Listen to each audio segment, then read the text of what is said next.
Hey guys! This is part 14 and final part of What If Naruto Was One of the 7 Ninja Swordsmen of the Mist. Hit like and subscribe if you like this one, and also please check the author in the description. Let's start!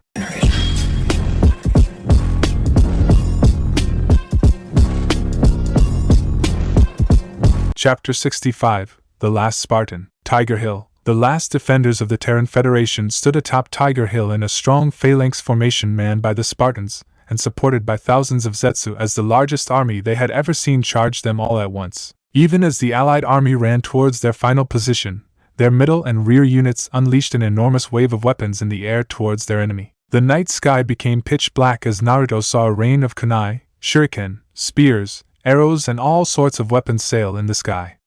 Before he could order a counterattack, the Konoha shinobi leading the Allied frontal attack joined forces together. Fire style, fireball jutsu. The Spartans took cover behind their Fuinjutsu-enhanced shields as a devastating rain of fireballs rained down upon them mercilessly.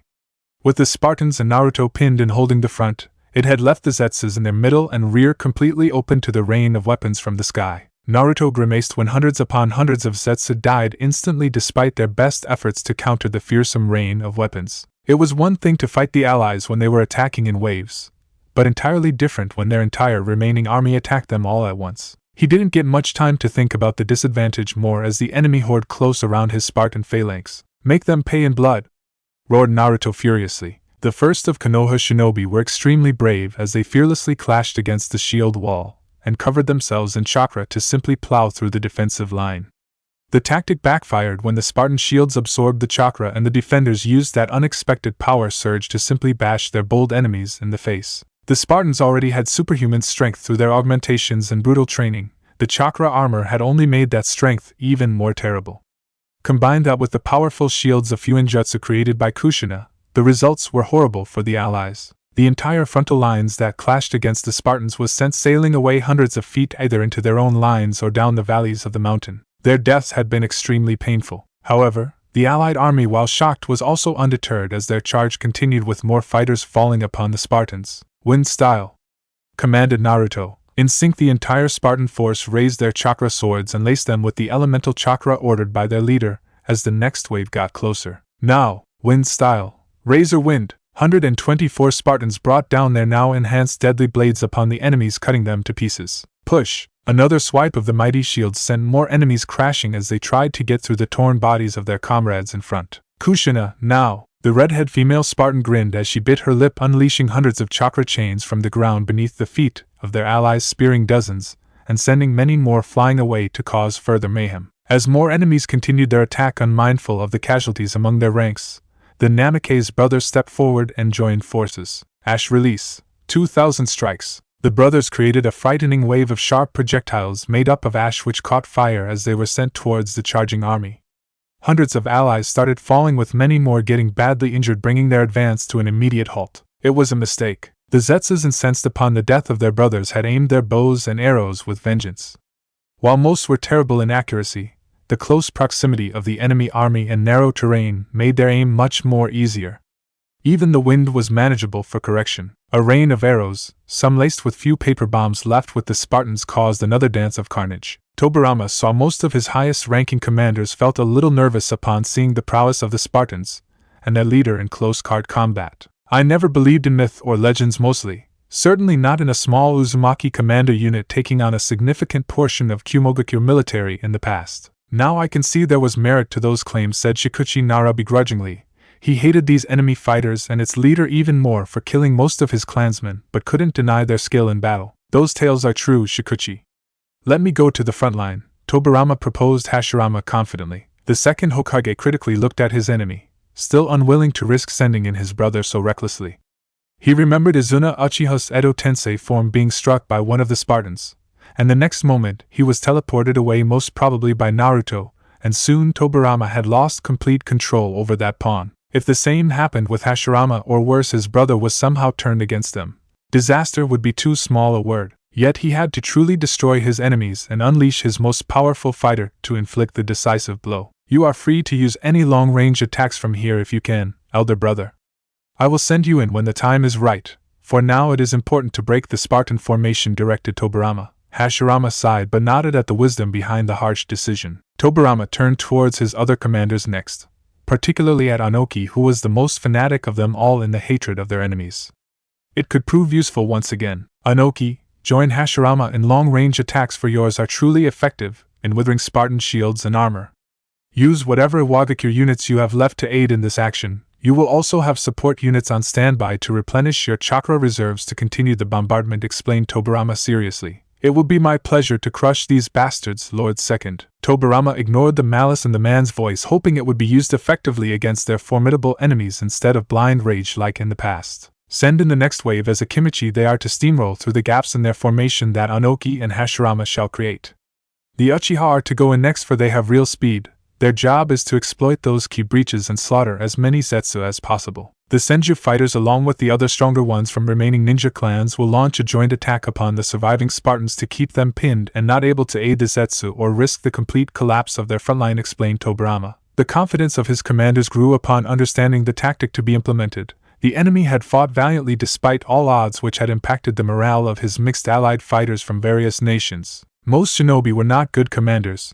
Usually majority, irrespective of their nation, were well suited to lead teams, platoons, or small companies. Only a handful were true battlefield commanders capable of leading battalions or regiments of men, and only even rarer ones like Tobirama or Shikuchi Nara were suited to lead entire armies, assess the terrain and enemy strength as well as morale to formulate their counterattack. Unlike his son, Tobirama was not suited to inspire an entire army with a speech, but he had to bolster the resolve of his sub-commanders, for it was sorely needed. The Spartans are not invincible. They may have better training, augmentation, armor and weapons, but they are human and outnumbered. They know they are going to die soon, and we will make it happen, said Tobirama straightforwardly, for those were the facts which even their enemies could not deny.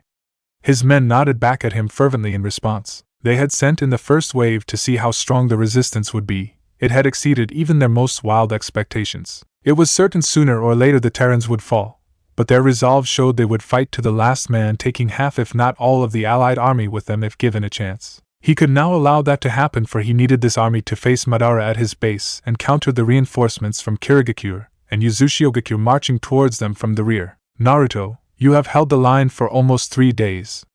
But it's time to end this. He saw the allied army halt their advance and retreat to a safer distance from the arrows of the Zetsu, as Hashirama and Anoki now stood side by side, with the Tsuchikage even being gracious to use his powers to lift the former Hokage in the air for better visibility of their enemies and their positions. Naruto saw the moment when the enemy would intensify their attacks to a degree that would truly hammer his forces and break their formation to shreds. Spartans and Zetsu, prepare to advance, he commanded fiercely. We will take the fight to them instead of it being brought to us. He was pleased when not an ounce of confusion or objection was uttered from his ranks, his men having unwavering faith in his ability to fight upon the battlefield. Closing his eyes, he called forth the true power bestowed upon him by the sage for this very moment, the older man's words echoing through his heart once again as warning and proclamation itself. This is the power of the Founder, one who gave the gift of chakra to this world. My sons gained a portion of it, and so shall you, but your blood, while of my own descent, is considerably weaker. This power shall give you a strength like none other, greater than any form of ninjutsu, genjutsu, taijutsu, or even the most infamous dojutsu like the Sharingan or Rinnegan. It's my life force itself. It'll burn through all that stands in your path. But bear in mind, you are human and it shall consume you as well. Are you prepared to make that sacrifice? Will you keep moving forward even if you turns to ashes? The very mountain itself started to tremble, much to the horror and awe of every living being upon the battlefield, as witness to his answer to that ultimate question. Hashirama had always been well versed with nature energy, being a sage himself. It was why he recognized the moment when the strongest force of their planet roared. Right before his eyes and that of the entire allied army, the gigantic Tiger Hill itself started to tremble. The skies started to split apart in a cacophony of roars as monstrous lightning storms raged, as if the gods had unleashed their entire wrath. Burning steam eruptions followed across large swaths of landmass, some even amongst the allied ranks, reducing the unfortunate souls caught to disfigured corpses. Streams of torrential water broke out of the ground next in an unending rain, making the battlefield even more deadly. He could feel the very fabric of nature's power being twisted around a single point. Naruto Namikaze. He looked at his brother and was amazed when, even horrified like everyone else, Tobirama was already weaving through a set of hand seals. Not a moment later, dozens of wooden caskets emerged from the ground all around the allied front line. The allied shinobi were quite shocked to see many powerful dead warriors step outside in the form of Edo Tensei from the caskets. The first was the third Reikage, followed by his son A. The Kinkaku brothers were next, followed by Mu the second Tsuchikage, and finally Genjutsu Hozuki completing the line of Kage-level shinobi. There were a dozen more lesser-known powerful shinobi like Kagami Uchiha forming up behind the revived Kages. Their haunting faces were devoid of any emotion, unlike Hashirama, making him realize his brother was not willing to give them any free will. He wanted to be in control of their form to stop the storm that Naruto Namikaze was about to bring. It was just as you said, old sage. It was all Naruto could think about as he saw the enemy summon more Edo Tensei, most his former foes with the lone exception of Lord Genjutsu Hozuki. Without wasting more time, Hashirama performed his next move by creating a gigantic Buddha statue with thousands of hands. That was not alone, as more and grotesque creatures were created by his wood-style technique until they were a small army standing ahead of the terrified allied shinobi. The former Reikage and his son unleashed their fearsome lightning style, ready to execute their teleportation techniques. Kinkaku and Ginkaku were transformed into two frightening versions of the nine-tailed fox. Lord Mu had joined Anoki's side in cold silence as both Tsuchikages prepared their particle-style assault. Genjutsu Hozuki had also summoned his clam-like creature, being supported by the likes of Kagami Uchiha, and two platoons of Kinkaku Black Ops revived in the form of Edo Tensei, and soon transforming into their beastly form due to the tainted Biju chakra they had been experimented with. Tobirama himself took to the front line again, leading the last of the Edo Tensei forms. Now with true power on their side, the allied army confidently took up positions behind their leaders who had decided this to be the final part of this dreadful battle. There would be no holding back now. For the first time in this entire battle, the Spartans trembled if only a little, while the Zetsu forces were quite open in their absolute terror. The only thing that kept them all standing their ground was the frightening power emerging from Naruto, who stood before them like an unbreakable wall. Very well then. Instantly, the Terran marshal summoned his giant wolf summon Shera alongside many fearsome fighters from the Pharaoh Wolf clan. A pained hiss escaped from Naruto's lips and he coughed blood violently as a sea of darkness engulfed his entire form and continued growing to everyone's horror. Shera had seen this monster before during the Kiri civil war, and creating it had shortened his summoner's life back then. In the next few moments, Naruto was encased in a gigantic humanoid avatar with 3 demonic-shaped heads glowing with dark red eyes. It had 9 large hands, each equipped with an ethereal sword and dark-shaped chakra spheres hanging at his back. Nagato's eyes widened in horror when he watched not just his brother's protected body, but the entire chakra avatar around him be bathed in white lightning so bright that it was nearly blinding to look at. "Elder brother! And oh, mother forbade you from ever using this!" he pleaded desperately, knowing their mother had succumbed to the after effects of the final form of the Hiraishin technique. It had helped her defeat an entire force of Kumogakure backed by Kinkaku monsters, but at the cost of her own life. He froze upon seeing the unflinching determination in his sibling's eyes. This was a man who knew what he had to do. The same courage Naruto passed on to his terrified fighters when he looked back at them fearlessly. Victory at any cost. "My warriors, prepare for glory." With that final command, Naruto unleashed the 7 hells upon the battlefield. Before Tobirama could even blink, his son delivered the first blow. At one moment the dark chakra spheres were hanging around his son's demonic chakra avatar, but the next instant they were tearing through his trump cards completely. The first to be struck were the third Reikage and his son A, followed by Mu and Kagami Uchiha. The next unfortunate souls were the revived Kinkaku Black Ops forces alongside its legendary leaders Ginkaku and Kinkaku. The dark chakra orbs tore through all the Edo Tensei forms at an atomic level, making them scream in agony before they all simply turned to ash. Tobirama froze when he recognized he had lost all connection with those forms and none of them were reforming. He barely managed to teleport Hashirama away to safety, but was not fast enough to save Genjutsu Hozuki or his clam summon as the last of the dark orbs obliterated them completely. Naruto's avatar teleported in a fraction of a second to emerge before the wooden monstrosities created by Hashirama. The Buddha statue with thousands upon thousands of arms which had once decimated the 9-tailed form protected by Madara Uchiha's Susanoo attacked. In return, the 9 holy swords of Naruto's chakra avatar unleashed a deadly dance, tearing through every incoming attack with ferocious speed. The wooden golem and a few other monsters charged into the fray only for the avatar to vanish once again in the blink of an eye. Impossible! This is the Hiraishin's final form, forbidden to all, thought Tobirama in horror, for using it would mean certain death. And yet his son had done it. "I grew up with soldiers, father.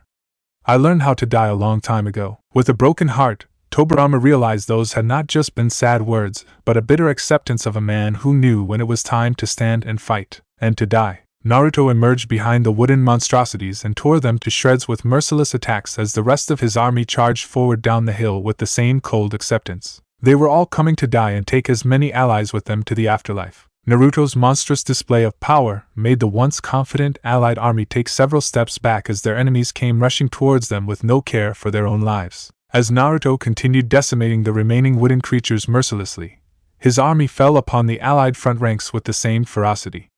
With nothing left to lose and death approaching, the Terrans fought like demons. The allied frontal ranks were getting massacred right before their stunned leaders as the Spartans tore through their men with the Zetsu army supporting their rapid advance. "Come, Tobirama. Let's put these children out of their misery," said Hashirama honestly, sadness evident in his voice even as he activated his own sage mode. A lone tear slipped from Tobirama's eyes as he looked at his only son fighting valiantly upon the battlefield against impossible odds. It was how he would remember his child as he made the dreadful decision. "What is his weakness, Lord Second? We need to put him down before he kills us all," said Onoki worriedly, as he hurriedly came near the Senju brothers and pointed at Naruto, who had now joined his army in slaughtering the allied frontal ranks. Loyalty. Understanding dawned upon Onoki's face as he heard Tobirama make that confession miserably. Looking upon the battlefield, they saw Naruto fighting side by side with his monstrous wolf and aiding the last assault of their army upon the enemy forces. "Corner his men and he'll rush to their aid, even if it's a trap," said Onoki with a cunning smile, making Tobirama clench his fists but keep his silence. "I will assist you in this task, Onoki." "Follow my lead," said Hashirama. "Sage art, gracious deity gates." Before Naruto could teleport his form, he was slammed into the ground by monstrous gates laced with sealing powers that fell upon him from the skies in the blink of an eye. To his surprise, he was not able to teleport no matter how much power he used. His eyes widened in horror when a wave of darkness started surrounding his advancing army and halting their advance. Staying on the mountaintop had become impossible after the allies were about to launch their massive firepower, but charging down to meet their enemies was also certain death. He started the creation of twin truth-seeking orbs that the sage had given him knowledge of alongside his powerful chakra. That was when thousands upon thousands of wines emerged from the ground beneath his feet and wrapped around his entire form. The orbs he was forming were also destroyed by precise attacks of particle style launched by Onoki with a savage grin as the midget floated at a safe distance in the sky. Wood style, deep forest creation. His chakra avatar struggled to maintain itself as hundreds of giant trees sprouted all around its form and started sucking his life force and chakra alarmingly. If that wasn't enough, soon enough he heard the pained screams of his men. He couldn't see them in the darkness but could still clearly sense their chakra signatures vanishing rapidly. The Zetsus were dying by the thousands and the darkness was allowed to vanish, and Naruto saw his entire army was now trapped inside a massive red-colored barrier. Even from this distance, he could feel its power, and knew it was no ordinary barrier. A large portion of the allied army led by the Senju brothers and Onoki had surrounded his smaller force from all sides. Shara and his wolf summons were tied up on the other side of the battlefield fighting the remaining allied ranks. He froze when he saw the first Spartan die when Tobirama teleported in front of him and pierced his chakra shield and armor with his holy blade Raijin no Ken. The young Uzumaki fighter gurgled in pain before lifelessly falling to the ground. 24 more Spartans fell moments later as they tried to shield the Zetsus from a rain of wooden stakes being unleashed down upon them by Hashirama and particle-style attacks by Onoki that tore through armor and shields. No! Tobirama felt his son's monstrous wrath in that primal roar upon witnessing the deaths of his dear comrades. The Kages beside him watched in awe as Naruto destroyed the sage gates, holding him down murderously by utilizing a large portion of his power instantly. Hashirama was about to restrain his nephew again. "Let him come," said Tobirama in a resigned voice. The two Kages beside Tobirama nodded even as they went forward to enact the next part of their plan in cold silence. As Naruto charged forward towards the barrier, he created several of those devastating dark chakra orbs that tore through its fabric much to Hashirama's shock. His wrath knew no bounds as Naruto slaughtered hundreds of allied forces by pummeling them to dust with the swords of his avatar form. He was teleporting his entire form from one place to another instantly, much to the allies' horror and disbelief as the former Mizukage tore a brutal path through their encirclement to reach his beleaguered comrades. Particle style, atomic rain. Onoki launched a series of devastating attacks towards the trapped enemies and grinned in triumph when Naruto teleported his avatar to take those blows, thereby saving his comrades. Instantly, the blonde found himself boxed into the Tsuchikage's next attack, and if not for the sage's power would have been reduced to nothing. Naruto looked back to see the torn parts of the barrier had been restored, and he was not able to teleport his comrades outside of it, or even himself. It left only one option. Hashirama blinked in surprise when Naruto used his inhuman power to completely wrap his entire remaining army, and even those who had fallen in a protective bubble of chakra that floated in the air and raced towards the barrier's exit under the protection of dark chakra orbs that raced forward to start creating an opening. Many allies tried to attack the escaping enemies, but the protective bubble of chakra kept them safe with all its might. Anoki's eyes widened in shock and then glee when Naruto's chakra avatar collapsed to its knees and its strength started to lower as the former Mizukage focused most of his power to protect his men instead of himself. It was exactly as you predicted, Lord Tobirama. Loyalty will be the death of him. This is our chance. Everyone attack this monster with everything you have. The next moment the entire allied army inside the barrier launched an all-out attack at their isolated foe. Shera and his wolf clan fighters had also suffered heavy losses which made them rapidly retreat. They had delayed a large portion of the enemies for as long as possible, dealing hundreds of casualties, but there were just too many of them to fight against. The massive wolf leader saw the Terran army being carried out of the barrier, as the enemy launched their real trap by unleashing hell upon Naruto from every direction. It made him and his last 4 clansmen hasten their retreat with half of the allied army in hot pursuit.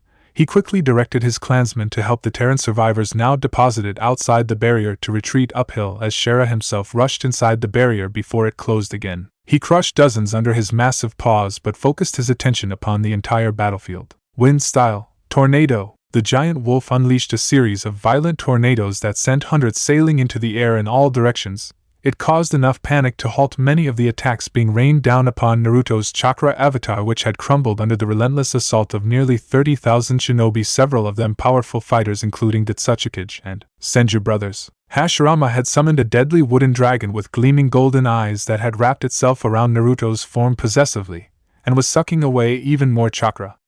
It led to several sections of his chakra avatar getting weaker. Thunder God, Holy Spear. It was Tobirama's Holy Blade Raijin no Ken that delivered the first fatal blow. Shera had not been fast enough to stop the second Hokage from creating a white lightning spear in the air with his sword that pierced through one of the weakened spots in the chakra avatar to hit Naruto's real body. The shock and pain disoriented the Terran commander enough to create a small opening in his chakra avatar. Particle style, multiple strikes. Naruto roared in agony and defiance as tight beams of Anoki's precise attack tore through his upper chest, followed by his stomach. The Tsuchikage's victorious grin faded instantly when the chakra avatar teleported right in front of him. What dash! The wounded former Mizukage grabbed his enemy brutally, unleashing the cracking of several bones inside the tiny Kage's body, making him scream. Die knowing that there shall be no dawn for your nation. Cursed Naruto. Anoki's entire body was engulfed in a ball of chakra flames, making his inhuman screams echo painfully across the battlefield, making thousands of allied shinobi back away in terror. Moments later, Naruto coughed blood violently as his chakra avatar vanished as he fell to the ground in a painful heap. He didn't get any respite as Tobirama teleported in front of him with his holy lightning sword already flowing to take his head off. Muramasa was raised by the blonde instantly to clash against his father's sword, unleashing a powerful gust of chakra.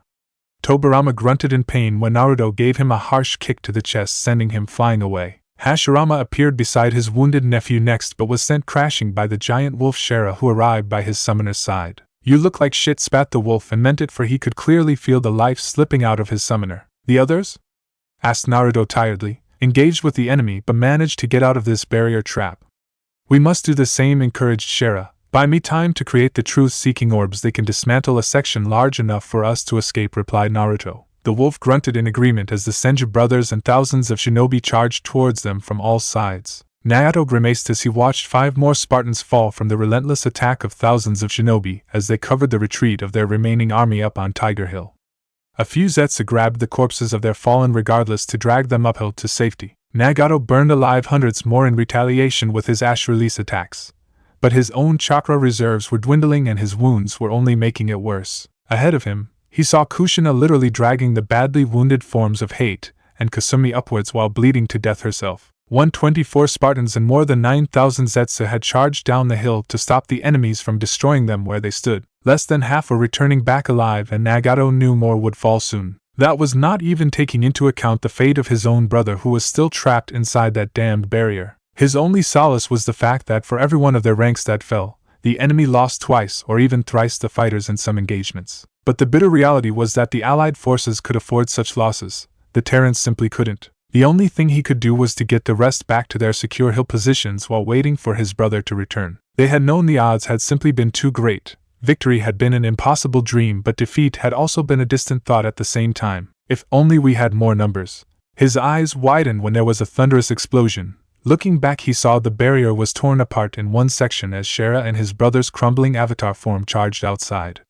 Both looked gravely wounded, with a massive wolf speared by hundreds of wooden spears. Naruto also had two lodged in his chest and was extremely pale, but their eyes quickly spotted the retreating form of their forces, now being chased by thousands of enemy ranks. Naruto and Shera's murderous roars made the allied pursuers freeze and turn back to see a massive wolf and a teleporting chakra avatar rapidly charging towards them, slaughtering hundreds of their ranks mercilessly. The carnage was brutal and total, which allowed the remaining Terran forces to safely complete their retreat to secure positions. Nagato had to pick up Kushina as she collapsed from severe blood loss with two wooden spears lodged in her own stomach.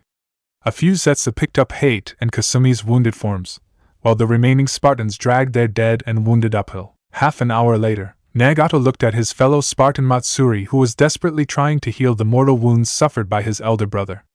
The girl was crying even as she fought with everything she had to repair the grave damage, but the shinobi in him could see this battle was already lost. His brother knew it too as he gently grasped the girl's hand and gave her a thankful smile. "It's alright." She wanted to argue and continue, but Naruto gave her a determined look, making Nagato give her a supporting one in return. Matsuri teared up, but she was a good Spartan first, and the girl who had once held a crush on her captain later. She saluted and left the two brothers alone with each other. In the distance, Naruto heard the last of the Spartans and Zetsu fighting desperately to hold back the determined allied army. "Don't worry, elder brother. We will not leave you," swore Nagato fiercely. He was in no shape to fight, but he would die before he allowed any of the enemies to reach his brother. "You must." His eyes widened not just upon hearing those words but also upon seeing his brother struggle through great pain to make himself sit upright and grip Muramasa tightly in one hand. "What?" asked Nagato in disbelief. "We must win this war, no matter the cost." "The sage told me that," whispered Naruto even as he coughed up more blood in pain. "What are you saying?" asked the redhead with a trembling breath. "For humanity to win, for us to attain our freedom, there is one final wall that needs to fall," said Naruto tiredly. "Name it, and I shall destroy it, even if it's the last thing I do before I die," swore Nagato, making his brother smile kindly and pat his cheek affectionately. "You can." Hope blossomed in the younger redhead's heart upon hearing that, for he finally had some way to save his family, and those of their comrades still left alive. "I am that wall." Nagato took a step back as tears started to arrive in his eyes even as his brother grunted further to make himself stand up on his knees. "I don't understand." Naruto looked at his younger sibling and finally revealed what he had told Madara before coming here, of what truly happened between the sage and himself. It was no surprise when Nagato was raging by the end of that confession. "That fucking geezer, I'll find him even if he is hiding in the deepest hell and kill him," swore Nagato furiously. "It must happen, and it will," answered Naruto calmly, resignation and determination both present in his fierce gaze. "Then we'll stay here and you escape. As long as you live, there is hope for our cause. Heal your wounds with Madara's help and hold on long enough for the plan to succeed," implored Nagato. "You will not be enough to hold them long enough for that." Nagato flinched as if he had been slapped harshly, and looking into his brother's calm gaze only made him more angry. "And you can?" he asked with gritted teeth, anger and disbelief only present in his voice. "Yes, the sage gave me his life force for this task. It is why I am still alive even if I should already be dead with these wounds and using the final form of Hyrule, but it will not be with me forever. It will get extinguished soon, but will allow me to buy you all enough time to ensure our victory," explained Naruto patiently. "And then you die," whispered Nagato miserably. "Then I die." Nagato felt tears falling from his eyes even as he looked at his elder brother with a pleading gaze, but the man, while sympathetic, didn't budge from what he wanted to do. "What's the point? Fools like Tobirama, Anoki and the others will again find some way to start this bloodshed in time," he argued. A ghost of a smile arrived upon his brother's lips, which was borderline nostalgic as he gave Nagato a knowing look. "There is no point. Completing this war in victory and hoping for a better future is all we have left. And if I die tonight, then so be it. But I still expect you to fight for us." Nagato's eyes widened in disbelief as he realized those were almost the exact same words he had exchanged with his brother at Rezan La all those years ago. Only their situations had been reversed then, and the enemies had been different. History was repeating itself, and he could not help but hate it from the bottom of his heart. I can stay with you then, let the others escape, he still resisted stubbornly, and let Mother lose both her sons. Abandon our Spartan comrades in the final battle that shall come? One of the Namikaze brothers needs to live for that. Back then it was your time to make the ultimate sacrifice, now it is mine, said Naruto honestly. Elder brother, please. Nagato, the hardest thing I have ever done in life is to keep on living when I only wanted to die in misery and shame after I lost all of you. I cannot go through that again. More importantly, this is about humanity, and my own atonement as well, confessed Naruto. Atonement? Questioned Nagato hesitantly, making Naruto lower his gaze in shame. Nagato, you, our father Yahiko and mother were the first successful volume of a story that shall span into a trilogy. A perfect start, said Naruto proudly, happiness clearly evident in his eyes. It slowly turned into regret moments later when Naruto raised his hand and looked at it. However, the second volume was a failure. That one was me. I have done some good things, but it cannot wash away the blood of innocents at my hands whom I killed in senseless revenge or in the pursuit of my ambitions. I contributed to the cycle of hatred and waged more war than anyone else. This shall be my apology to the dead as well, for as little as that matters, to help lay the foundation of a future where such pain no longer exists. This is my final choice. Understanding dawned in Nagato's heart, as he truly grasped the real meaning of his brother's decision. The success and failure of this story depends on the third and final volume of this trilogy, Nagato. Mine, know all of humanity's children, you must be the hero that shows them a better path, one free of war amongst mankind. Create a better world, one that shall overshadow my failures and what little greatness people like to see in me, requested Naruto in a gentle voice. Tears were falling continuously from Nagato's eyes as he understood his brother's true wish, his last one. If I had tried to do everything myself in my life, I would have failed. I had our parents, you, Kushina, our Spartan siblings, the people of Yazu, Ino, Mei, Lord Genjutsu Hozuki, the 7 ninja swordsmen, all the people of Kirigakure, Tobirama Senju, Madara, the Zetsus, and all those that believed in me no matter where they hailed from. The only reason I succeeded in getting this far, why I became Naruto the Great in so many eyes, was because you all supported me and kept me moving forward. Naruto Namikaze shall make his last stand upon Tiger Hill. I will fight and die on this battlefield, but I will not be alone, for you all are already right here, said Naruto proudly, as he pointed at his heart. Nagato couldn't stop crying tears of sorrow and pride as he looked at his brother, as he revealed what kind of a man he truly was. This isn't fair, elder brother, he whispered miserably. Life isn't, brother. Long ago, you gave up your life so I could live, and I did. I carried on your will, tried my best to fulfill your dreams, and saw the world that you wanted me to see. It's time for you to do the same for me, requested Naruto sincerely. Nagato nodded reluctantly before determination arose in his heart as he looked straight into his brother's eyes. I will do as you ask, for you have done the same for me. Most importantly, I understand where you are coming from. But you are wrong about one thing, said Nagato fiercely. Naruto saw the barrier being held by the last Spartans and Zetsu was about to collapse any time, but he still looked back at his sibling. The second volume was never a failure. Its mistakes and shortcomings shall be the guiding steps for the third one to become a true masterpiece, making this an epic trilogy, whispered Nagato truthfully. Naruto was left speechless upon hearing that before a ghost of a smile appeared on his lips as he went forward to hug his brother for the last time.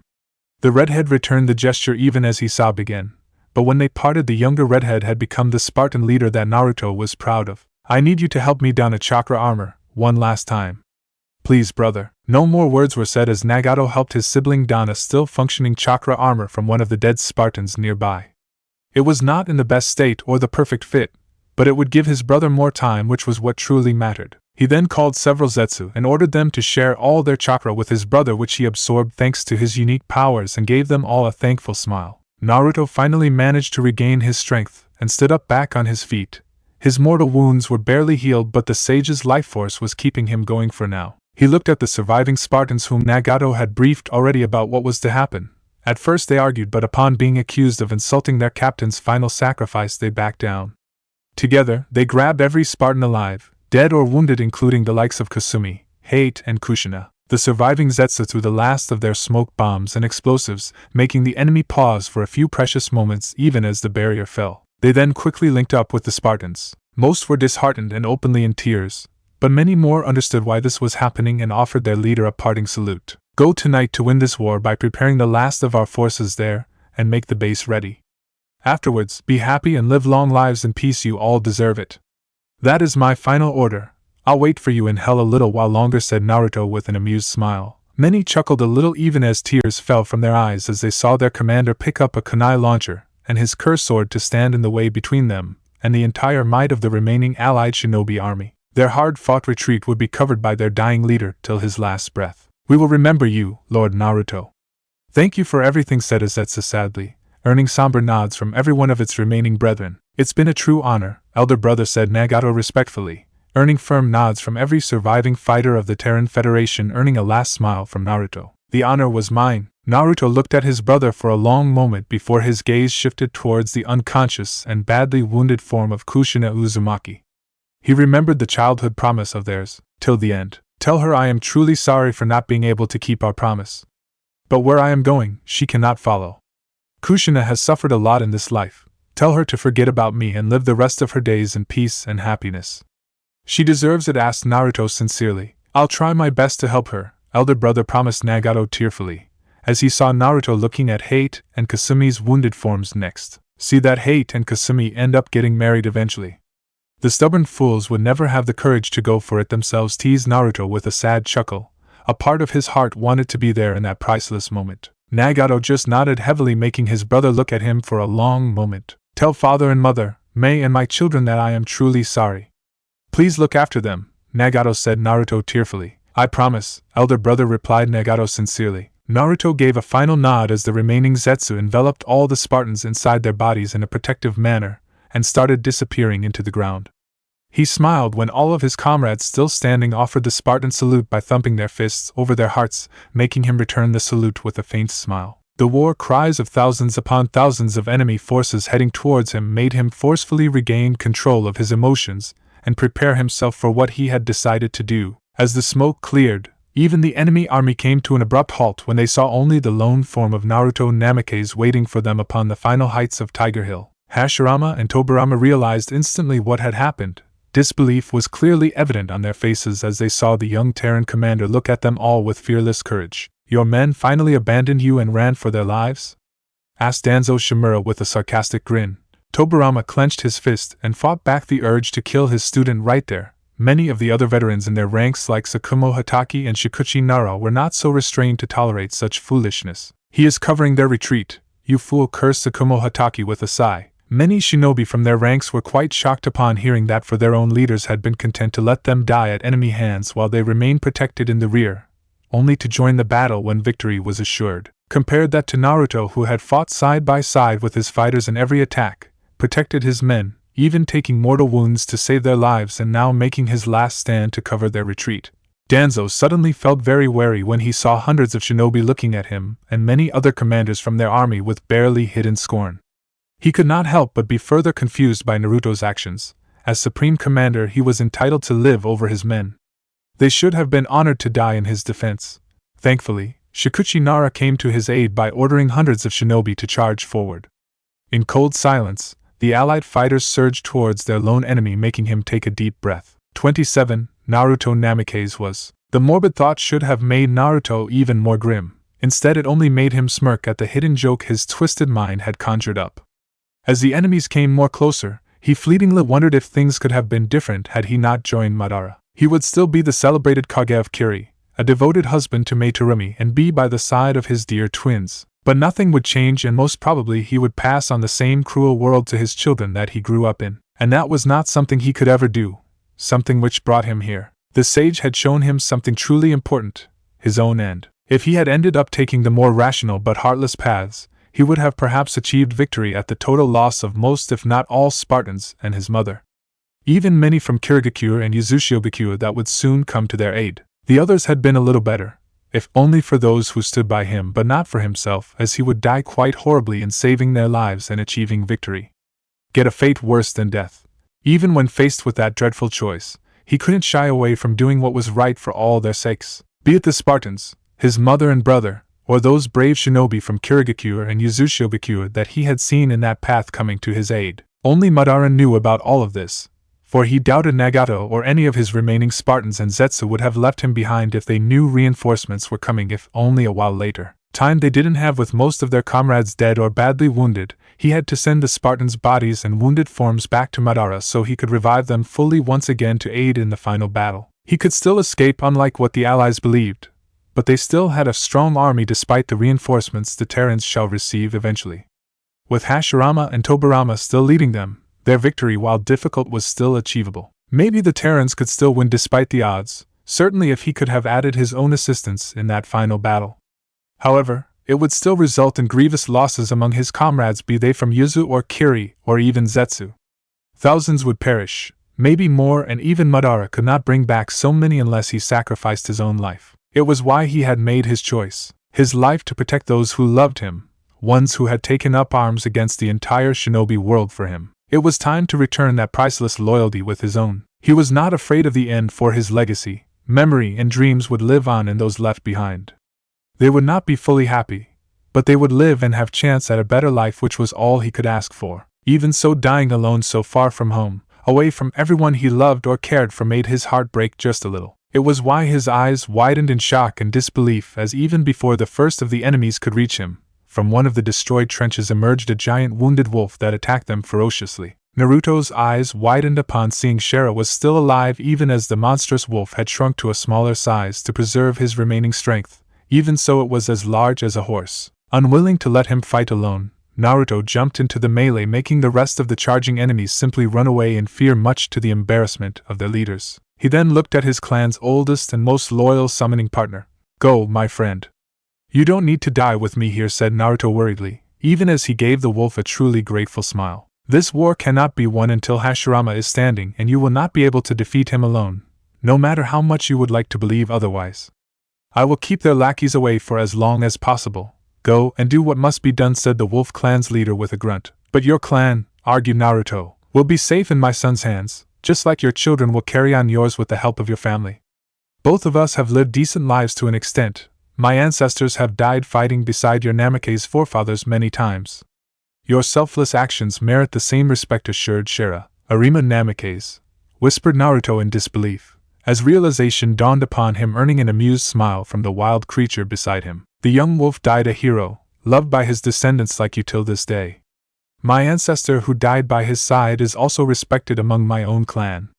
Maybe someday we'll be remembered as such as well, I hope," whispered Shara honestly with a continuing smile. He was pleased when his words made Naruto truly smile, and the last worries and grief holding him back were gone. "Maybe I couldn't fully live like the heroes I looked up to as a child, but I'll get to die as one.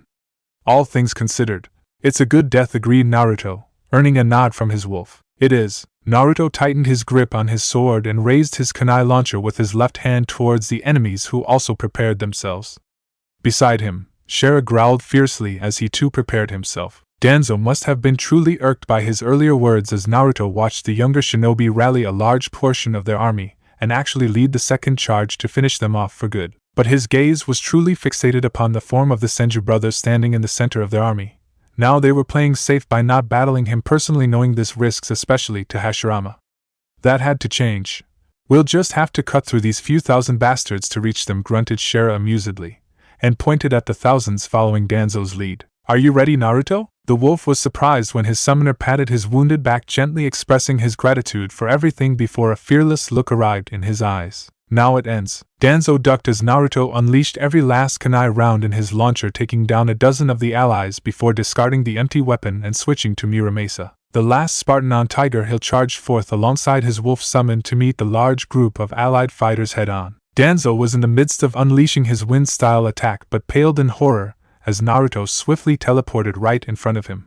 Before he could defend himself, the blonde gave him a crushing kick, sending him gracelessly crashing down the hill screaming. Even as he sent the allied leader flying, Naruto brought Muramasa mercilessly upon his stunned enemies with inhuman speed, even as Shara tore into the enemy ranks, simultaneously mauling his prey brutally. Hashirama watched his nephew fight more valiantly than any man he had ever seen in his long life. "You have a fine son, Tobirama. He's a good Kage, the best I have ever seen," praised the first Hokage sincerely. "Let's end this, elder brother." Hashirama looked at his brother to find a blank look upon Tobirama's face as the second Hokage crushed all his feelings. But it was the man's eyes that betrayed him.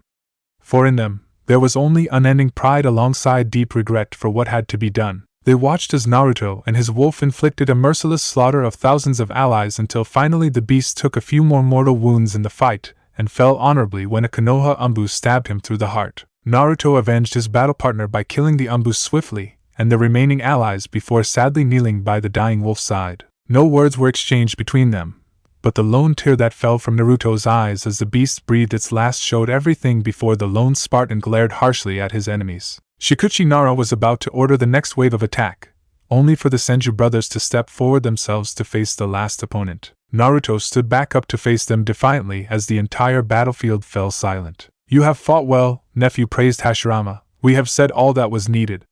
"Prepare yourself," said Tobirama reluctantly. A cold smirk came upon Naruto's lips. "Bring it on, father." Chapter 66, The Fall. "Bring it on, father." Naruto looked at the Senju brothers standing before him in all their glory.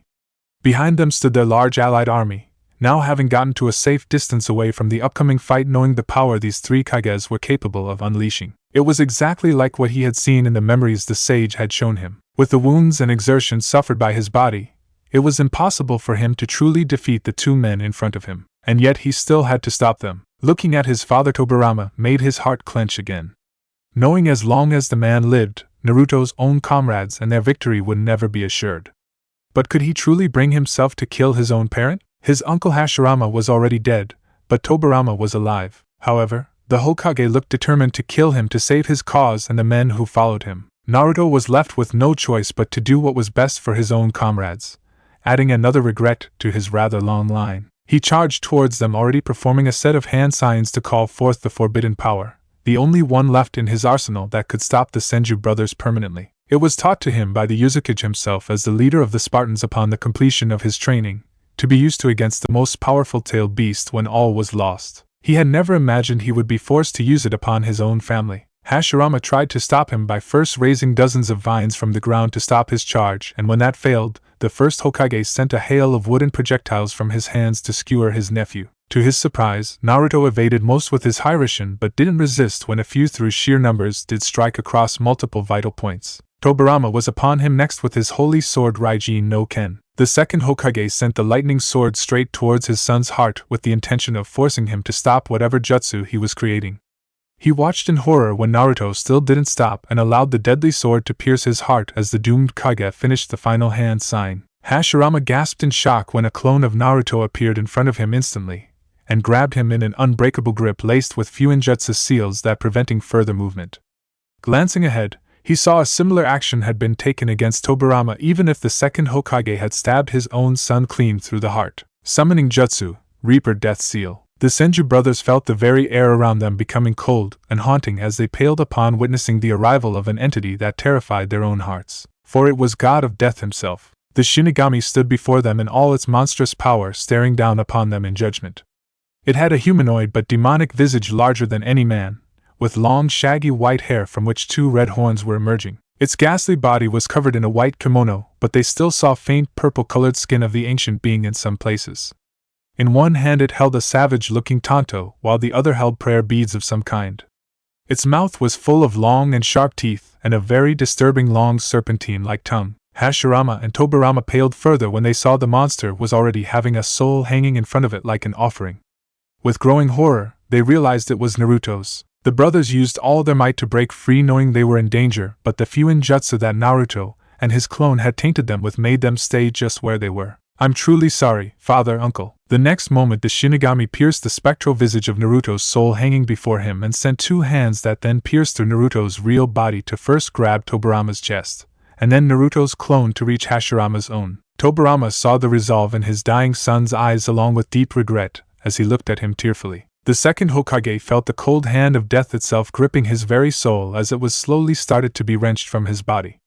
Looking back, he saw the same thing was being done to Hashirama. "This is the end, isn't it, son?"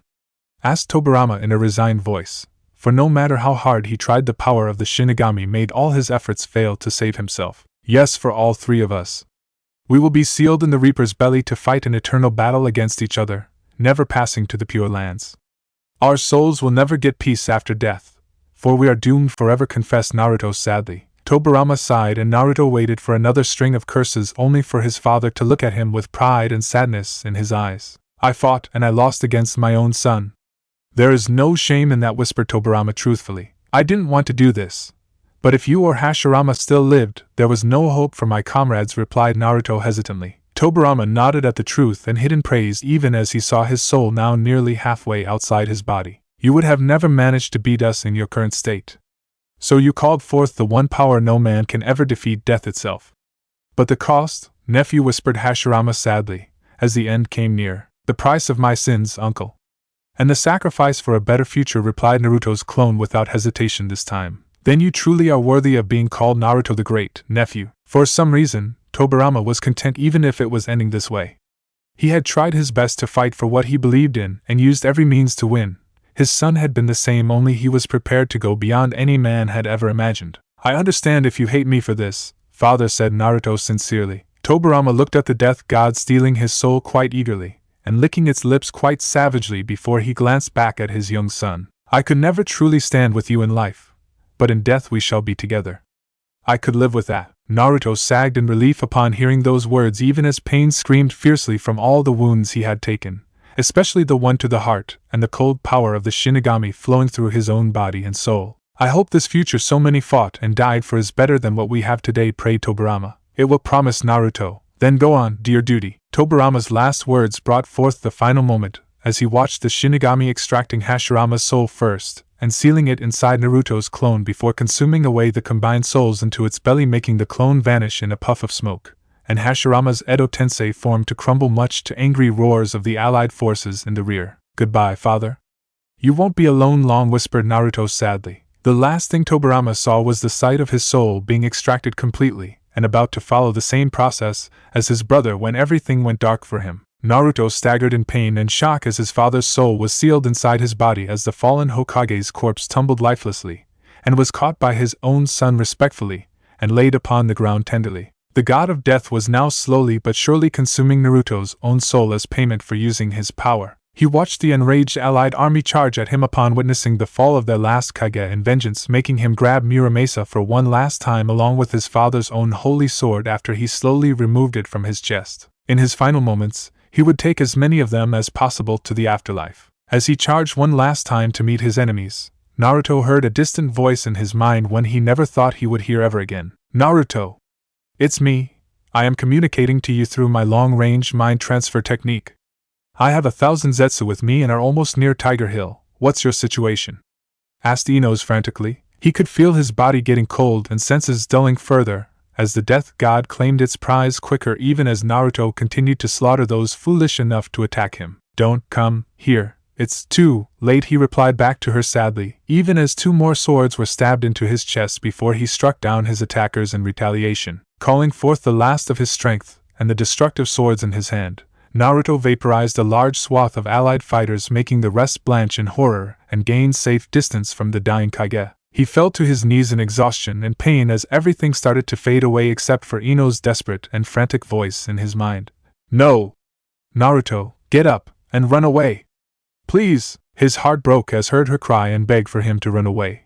But he didn't have the strength left to even stand up on his feet as he distantly heard a pair of footsteps approaching towards him. Ino, I'm sorry, he whispered with the last of his strength. Get up and fight. I am coming, just hang in there. She promised madly. The death god had almost claimed his soul and he looked up to see a wounded Danzo Shimura looking down at him with a bloodied sword in hand. For Lord Tobirama. The next moment everything went dark. Half an hour later, Ino emerged out of the Zetsu's shell that had carried her all this way. It had taken longer than expected and she barely had 1,000 Zetsu with her, but she was determined to help in any way she can. They had taken up position barely a few hundred meters away from the enemy camp where she had felt thousands upon thousands of chakra signatures. Most probably the allied forces. She was terrorized with fear and worry after Naruto stopped responding. His voice had already sounded close to dying, but she refused to accept any of that. They have taken Tiger Hill. She refused to believe those treacherous words from a crestfallen Zetsu beside her.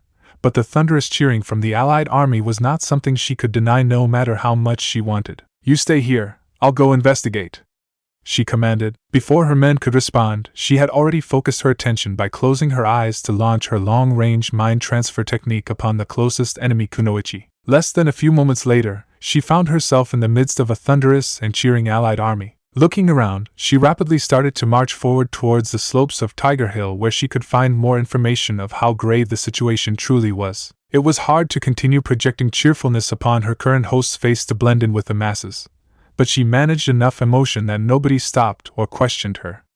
A few Iwagakure shinobi called her towards their ranks since her host was from that nation, but she blended in the crowd to disappear. It became clear to her with every passing moment that the allies had won this battle. However, along with cheering there was also anger, with many sullen faces whispering they had taken massive losses, including many of their own leaders. That only gave her the barest satisfaction.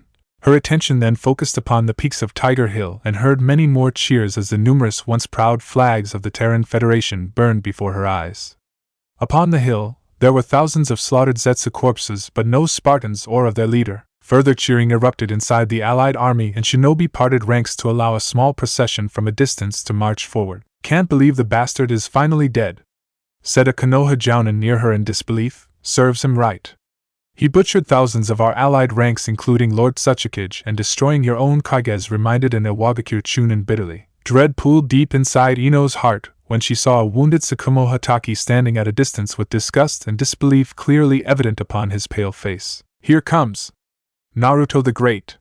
cried a chorus of mocking voices. Ino looked ahead only to tremble in grief and blind hatred as a group of allied shinobi, mostly from Iwagakure and Konoha, carried forward two bodies upon their shoulders. The first form carried forward by the allies was the corpse of an adult Spartan officer who had the head of a massive wolf stitched barbarically with ninja wire upon his decapitated corpse. Behind him, a group of Konoha shinobi led by Danzo Shimura were parading a massive wolf body with a human head stitched to it similarly. And one Ino knew intimately. "No, my warriors give a cheer for the young wolf," said Danzo victoriously. The allied army roared like never before, with hundreds imitating wolf howling quite crudely to mock the fallen warrior and his loyal wolf battle partner. But all Ino saw was the corpse of the man she loved mutilated in the vilest ways she had ever seen. Tears slipped from her eyes as she saw Naruto's lifeless eyes staring blankly, as his head, now crudely stitched upon his wolf's body with ninja wire, was paraded across the entire allied army to thunderous cheering and insults. She could feel nothing but hatred in her heart for what these people had done, thousands of her own countrymen. Her horrified gaze lay fixated upon Naruto's head even as Tsukumo Hatake and a dozen men and women had enough and walked towards Danzo and his group with anger in their eyes. She felt herself walking towards them automatically, regardless of the danger to exposing her presence. Konoha's white fan didn't pause when Danzo blinked in surprise and reeled in pain as a tight slap from the older man sent him crashing to the ground. "What madness is this? You are shinobi, not animals!" roared Tsukumo furiously. "He was our enemy, but no longer. The dead do not deserve this," backed Shursui Uchiha coldly. "He butchered my countrymen. Have you forgotten what was done to our village?" roared many of the Iwagakure survivors in disgust and defiance. "That was Madara. Not this man," protested Tsukumo. "Thousands of our countrymen, and all our Kages died because of him on this battlefield." "This is justice," said Danzo coldly. "That was war, and you killed him alongside thousands of his comrades." "He's Lord Tobirama's son," said Ino fiercely, fighting back the tears and heartbreak that was tearing her apart with every passing moment. "Danzo, all of you, the armies of Kirigakure and Yuzushiogakure will never forget this," warned Tsukumo gravely. "Good, let them remember what happens to those that oppose us and threaten the peace of this world. Maybe we should send the young wolf back to them like this so they learn their lesson and end their rebellion," refuted Danzo coldly. He frowned when some nameless Iwagakure kunoichi who was surprisingly opposing this justice walked towards him with murder in her eyes. Before he could understand what she was doing, the woman swiftly unleashed a kunai and stabbed him in the throat and slit it with such vengeance that a permanent horrified expression was etched upon his face as he passed into the afterlife. Dozens grabbed the host's body that Ino was occupying in shock and rage. But before they could butcher her as well, it was Tsukumo Hatake who ordered them to stop and approached her. "Who are you?" asked Tsukumo warily. "The first wife of the man you butchered tonight, the love of my life. And the woman who burned down your feudal capital and its daimyo alongside all remaining daimyos across the world," said Ino with vengeance burning in her voice. The allied shinobi reeled back in shock and disbelief, but Tsukumo was the only who paled in horror as he realized who this person truly was. "Ino? You were supposed to be dead," whispered Tsukumo in fear and disbelief, only to receive a murderous glare from the Iwagakure kunoichi whom the Yamanaka clan fighter was using. Tears fell from the woman's eyes, and in them Tsukumo saw nothing but pain and a fearsome rage as she glared at the allied forces. "We will remember this. I will use every fighter, every weapon I have down to my own hands to end you. You all shall die screaming. I swear it, we are coming for all of you." The next moment all hell broke loose. Few minutes earlier, the young wolf, not so great now, is he, wrought in the deepest hells butcher, forever young. Zabuza and Kisame alongside the aerial units from Kirigakure paled in horror upon what they were witnessing. The veterans from Kiri saw the way the allies had mutilated their beloved Kage's corpse, and the mocking of the enemy army. "You bastards!" said Zabuza murderously. They had taken up positions at a nearby hill just moments before, sent ahead of their combined ground forces not a few hours away, and were ready to come to their Kage's defense only to now realize that it was too late. They had failed. As Zabuza was about to order a suicidal attack, it was Kisame who grabbed him firmly and looked at the rest of their fighters burning with black rage and the thirst for revenge. "Don't do anything rash," he ordered reluctantly. Zabuza smacked his fellow swordsman for the first time, and along with unending rage there were tears in the man's eyes, making many of their own men tear up. "I'll kill them all," swore Zabuza defiantly, and unleashed his sword but was again grabbed by Kisame. Before he could push his comrade away, he froze upon seeing tears and grief in Kisame's own eyes. "We will only get killed if we attack with the few men we have. Naruto wouldn't want that, no matter what," cautioned Kisame sadly. "Have you forgotten what they did to our Kage and friend? Look at them," hissed Zabuza bitterly, forcing the other 7 ninja swordsmen to watch the barbaric and disrespectful manner in which the enemy was parading Naruto and his wolf's corpse across the battlefield. "At the very least, let us recover his body.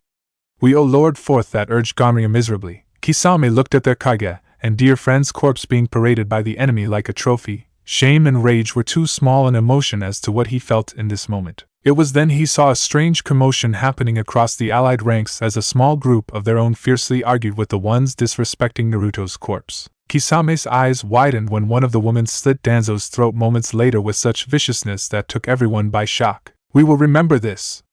I will use every fighter, every weapon I have down to my own hands to end you. You all shall die screaming. I swear it, we are coming for all of you." The woman's anguished and vengeful roar echoed across Tiger Hill, stirring the hearts of the veterans from Kirigakure. They watched in disbelief as hundreds of Zetsu emerged amidst the allied ranks without a care for their own lives. A merciless slaughter ensued as the attackers tore through the surprised allies with cruel savagery, as the lone Iwagakure Kunoichi charged fearlessly towards Naruto's corpse. Kisame didn't know why an enemy from Iwagakure was doing this, but he clearly saw her intentions, and it helped harden his own resolve. "You're right, Ganryu. We failed our Kage in his most desperate hour. But we will bring him home. Charge!" 1,000 veterans of Kirigakure roared in vengeance upon that fateful command as they all took to the skies with their winged devices and kunai launchers. Leading them were the 2 most powerful swordsmen of the mist, with both Kisame and Zabuza only having absolute hatred burning in their eyes upon the massive enemy army before them. Any sane commander, including their fallen Kage, would call such an action to be an act of madness. Some part of the Kirigakure veterans knew it to be so, and still their vengeful hearts screamed to make their enemies pay for their disgusting actions. Their fury was unmatched as all 1,000 of them unleashed a devastating rain of explosives mercilessly. The allied army had not been able to get over the fighting that had erupted in their own ranks, and were caught completely by surprise by the Kirigakure attack. Hundreds of their ranks were torn to pieces and thousands more sent flying in the shockwaves created by the rain of explosions. The Kirigakure aerial forces were not satisfied with blowing their enemies from the skies, their rage screaming for more carnage and death as they descended downwards in all their fury. Hundreds of allies lost their heads as the shinobi of Kiri carried out their deadly flyby near the ground, heading straight for the group of Iwagakure and Konoha shinobi desperately trying to ferry away Naruto and his wolf's corpse. The only one to match their cry for vengeance and black rage was the lone Iwagakure Kunoichi, who had started this mad attack as she too carved her way through to the ones still holding Naruto's corpse, hundreds of Zetsu supporting her fearless advance. It made one thing clear for the Kiri shinobi that whoever this woman was, she was an ally of their fallen Kage if the Zetsus were fighting so desperately to keep her safe even at the cost of their own lives. But it didn't have to go on for long as both Zabuza and Kisame landed with 1,000 of their special forces by the Zetsu's side. Tsukumo Hatake watched in horror as chaos and death raged all around him. All of this carnage for the sake of a corpse. But some part of his heart felt it to be justified after the disgusting actions of his own comrades. He could not forget their unforgivable actions in mutilating Naruto's corpse after the brave Kage was truly dead, a man who sacrificed his life to save his comrades. As he watched the small force of Zetsus and the newly arrived Kirigakure forces fight with terrifying vengeance, Sakumo didn't miss the tears in many of those warriors' eyes as they all fought madly to reach their Kage's corpse, killing any with brutality that dared to get in their way. Many of them fell when the allies finally got over their shock and started using their superior numbers. Yet not a single one of Naruto's allies faltered even as they went down fighting. He watched the Awagakure Kunoichi, whose body Ino was possessing, get stabbed multiple times, and yet she kept moving forward to finally reach Naruto's corpse, joined by Kisame and Zabuza. The Zetsu and Kirigakure forces now created an unbreakable defensive position around them, not giving an inch to the allies, with the Kirigakure shinobi killing hundreds with their deadly kunai launchers. More and more tried to overwhelm them, only to fall at the hands of the enraged and vicious defenders of the mist. Zabuza and Kisame exchanged words with Ino, and seemed to reel back in shock upon her reply before understanding dawned in their eyes as they nodded at her respectfully.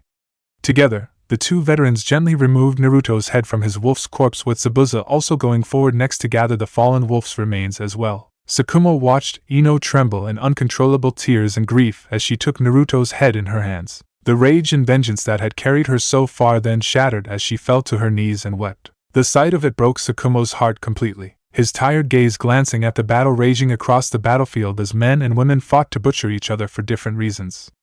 The fear among their hearts, the screams of the dead and wounded, the sound of weapons being unleashed in true fury. The same mistakes over and over again, an endless cycle. Sakumo could not help but agree with Naruto's dislike for such senseless violence.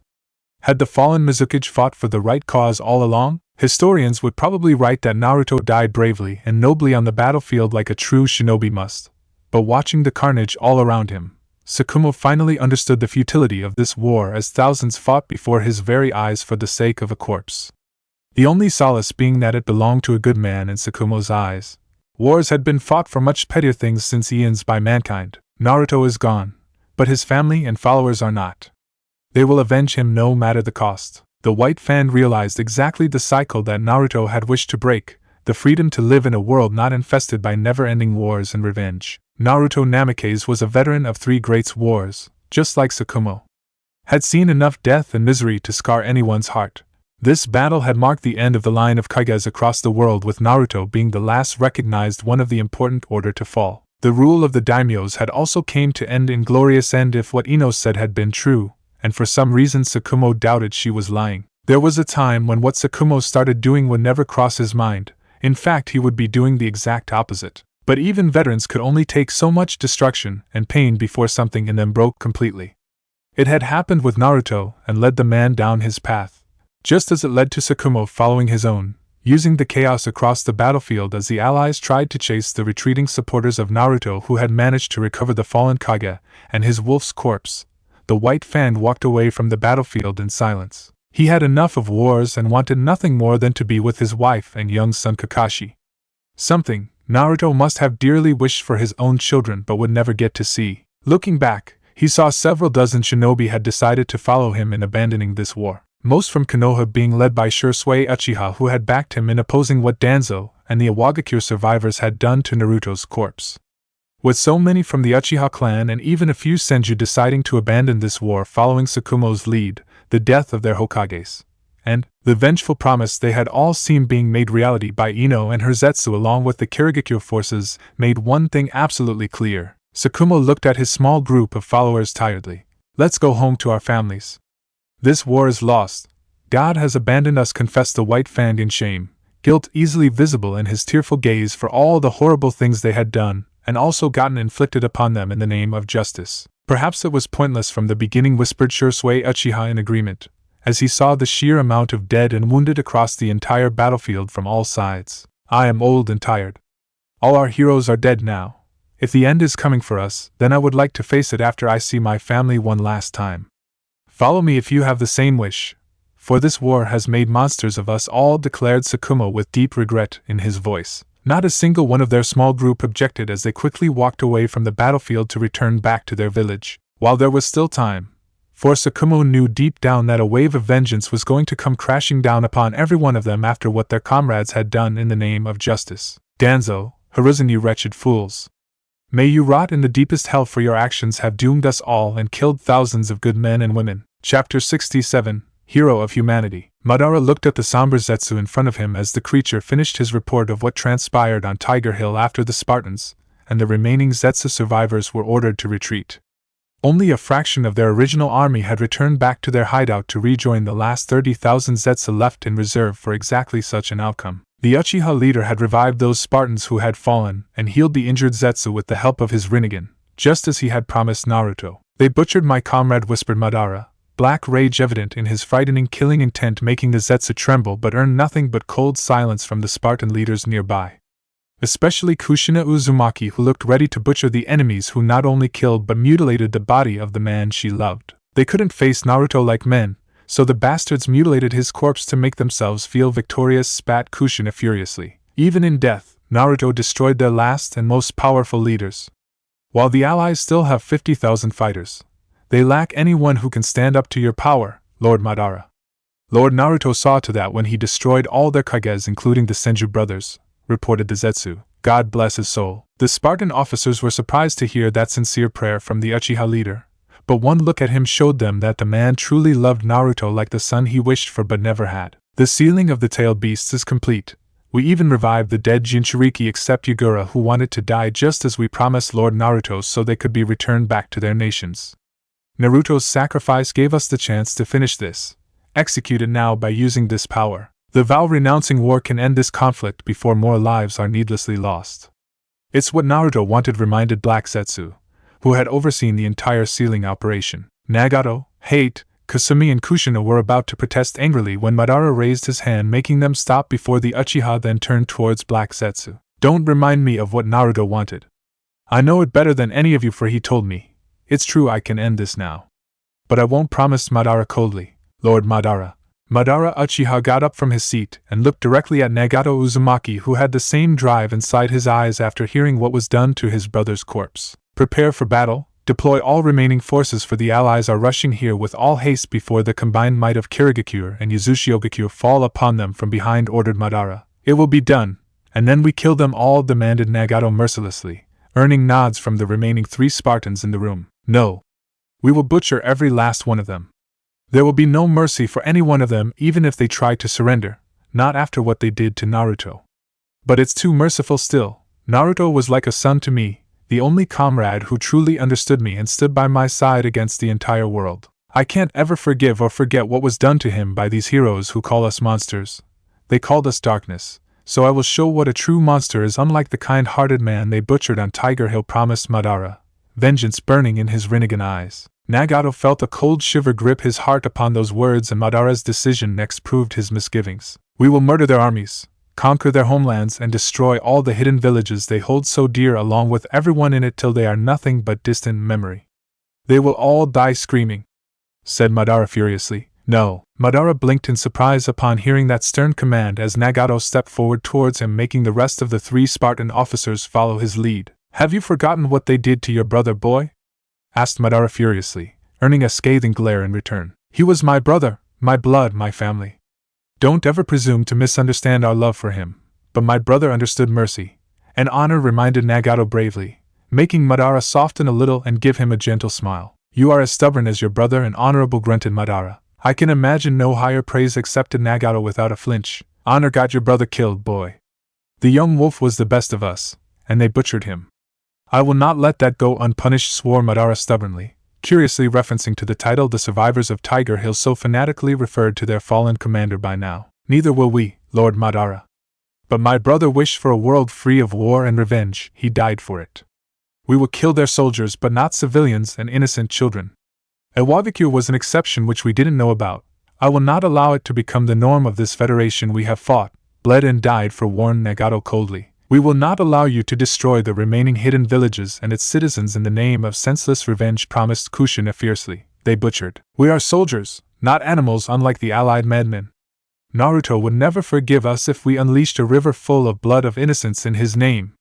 He regretted similar actions of his own in the past, and died to atone for that by creating a better world. You will not dishonor his memory and wishes, Madara Uchiha, warned Nagato icily. Madara was stunned as he looked upon the Spartans, and their unflinching resolve even after all they had suffered. They were no match for him, and he doubted they could stop him if he went ahead with his vengeance. There was practically no one left who could match his power now. Naruto saw to that. His heart broke as he remembered that young and gallant commander who willingly marched to his death for Madara's dream. He had known he would never see the boy he respected and loved ever again, but was horrified upon learning the manner of his death and the mutilation of his corpse afterwards by their enemy. Madara wanted their enemies to feel the pain they had caused him, but a part of his heart knew that Naruto would never approve the slaughter of innocents afterwards. "You honorable fool!" The Spartans watched in surprise as Madara collapsed into his seat in frustration and clenched his fist tightly. "Naruto made me the leader of this federation that we wanted to build. I wish I can bring him back, but even I can't steal a soul back from the god of death himself," confessed Madara sadly. Kushina teared up as she heard that harsh truth. The smallest of hope within her heart died, but she still remained standing, for a time of sorrow would come later. Now she had to avenge Naruto, or die trying. That was all she had left. He was the son I never had. I would have named him my heir to lead this better world that we were fighting for once I am dead and gone from this world. But now, as Madara wallowed in his regrets, he felt a firm hand being placed upon his shoulder, and looking up he saw Nagato Uzumaki giving him an understanding nod. "My brother knew your feelings, Lord Madara. He is gone, but his dream is not. He believed you could finish what you both started, and we will support you in reaching that dream, but not upon the corpses of innocents and burned villages," assured Nagato, strong but respectful in his declaration. "For Naruto," echoed Kushina tearfully. "For Naruto," agreed Hate and Kasumi Uzumaki loyally. Madara held back his regrets and sorrow as he stood back upon his feet and looked at the Spartans with determination. "For Naruto," he agreed with a solemn nod. Inoue Namikaze found herself at the head of a formidable army as it charged towards the battlefield with all haste without pause. Looking back, she saw the Uzumaki shinobi were devoted towards their duty and held great affection for the Spartans whom they felt they had failed in the past. But it was the Kirigakure forces that stunned her. They loved her son more than his own countrymen ever had. It showed in every single one of their shinobi as they had fought with maddening courage and devotion in their last battle, and even now as they charged valiantly to meet an even larger and stronger army for their beloved Kage. She never thought shinobi could ever be loyal to this degree. Her disbelief must have been easy to witness as she saw Mangetsu Hozuki charging by her side give an understanding nod. "Why do you love my son so much? To go so far for him?" She couldn't help but ask. "Because he is the finest man we have ever known. In our darkest hour, in all our struggles, against all our enemies, Lord Naruto offered them his chest and us his back. He is the Kage we chose for ourselves. In this cruel world, there are not many good men. Your son is one of them," answered Mangetsu proudly. "This world is most cruel to such men," whispered Inoue, sadness enveloping her heart for all her eldest had endured. At times it made her wonder how he had survived, the last Namikaze alone in the world for a long time. It was a terrible fate which she had wanted to spare him from. It is, but it never stopped him from doing what was right. He is not without his shortcomings as the rest of us, but we owe everything we have today to your son. When he led us in countless battles over the years, men died for him because they believed in him, they loved him. He was there for me in my darkest hour after I lost my father. He saved me from my own demons, even saved my life on quite a few occasions. He is the man I want to be someday. Many in our army do," explained Mangetsu sincerely. Inoue fought back her tears of pride after hearing those heartfelt words, and she saw Mangetsu meant every word of it. The actions of the Kirigakure army lent more credence than anything else to those beliefs. Naruto the Great. Was that legend loved by so many the same laughing child she had once seen learning to ride upon the sea waves of Yuzu? Inoue loved both her sons with everything in her heart. They were her pride and joy. More precious to her than even the two men who had given her the priceless gift of motherhood. Nagato was an Uzumaki truly, a carbon copy of Ihiko his father with his love and loyalty towards his comrades, family and nation. But her eldest, Naruto. At times Inoue had to remind herself that she had named him Minato. For a time he lived with that gentle name she had given him, but that was not his destiny. Even as a child, he was more special than his younger brother, as much as it pained her to admit, as their mother. Her firstborn was destined for glory and greatness, but even in her wildest dreams, Inoue had never imagined him to achieve so much. A hero to his comrades, a magnificent Kage who conquered nations, a deadly military commander who never lost a battle, but also a man who suffered more than most. If she was given even a single fleeting chance, she would want him to go back in time and be the laughing child who loved surfing on sea waves. "My son, I wish I could have given you peace and happiness. I failed as your mother, but once this is over, we can all be the family we were meant to be." It was what drove her forward and would not make her hesitate in killing Tobirama, the man she loved once, if he continued standing in the way of that dream. They continued charging forward for another few minutes before Mangetsu called for a sudden halt. Inoue was surprised when she spotted the aerial forces from Kirigakure they had sent to assist Naruto appear on the horizon, along with a modest group of Zetsus on the ground marching towards them solemnly. She spotted a beautiful blonde at the head of this group, and Inoue had a feeling as to whom she could be. Yet she couldn't help but feel fear within her heart as the group came near them. Ino Namikaze stopped in her tracks when she spotted the impressive army from Kirigakure and Yuzushiogakure on the horizon. In the front, she saw members of the 7 ninja swordsmen along with an old Uzumaki man, probably the first Mizukage who had caused her Naruto so much pain. Yet her breath hitched in her throat as she spotted a fellow blonde in the lead, one who looked so much like Naruto. Or it was he who had inherited her beauty. The grief and heartbreak still threatened to overwhelm her, but the desire for vengeance kept her going for now. Knowing they would be meeting Naruto's mother, and all those who loved him had made her alongside Zabuza and Kisame put Naruto's mutilated corpse back together as best they could, the same courtesy was extended to his loyal wolf who fought by its master's side till death. Ino would never allow the sea of men and women so devoted to her husband to ever see the ghastly state the allies had rendered him in. But she could also not save them from the agony and heartbreak she felt deep within her heart as they finally caught sight of Naruto's corpse being carried upon a makeshift stretcher held by Zabuza, Kisame, Ganryu and a lone Zetsu in solemn silence. I've won every battle, but I'm losing this war. Naruto's prophetic words during their last meeting haunted her heart. Looking back, she realized her husband had a very good idea of what awaited him in this war against impossible odds. Most would have surrendered or fled under such circumstances, but Naruto Namikaze had fought. The armies of Kiri and Yuzu just stood there in horror and stunned silence, which was broken by cries of anger and grief as they saw their Kage and countryman's corpse being carried towards them in respectful silence. Ino watched Naruto's mother alongside the first Mizukage and Mangetsu Hozuki rush forward while the remaining swordsmen kept the shocked army at bay. None of the arrivals stopped in their charge, wordlessly going past her without batting an eye, and only stopped when they reached Naruto's corpse. She watched in sorrow as Naruto's mother looked at her son with tears in her eyes, making Ino feel her pain as she had lost a child of her own once. They had put Naruto's corpse back together with all the skill they had, but it still couldn't hide the numerous wounds upon his body, or the fateful mark of the Reaper Death Seal technique upon his chest. Reaper Death Seal, whispered Inoue in a broken voice. Tiger Hill is lost, the allied army lost half of their forces. All their Kages are dead, Naruto saw to that, said Kisame bitterly. We were too late. I'm truly sorry, Lady Inoue, whispered Zabuza in sorrow and shame. How? It was all the anguished mother could ask as she looked upon her proud son's body.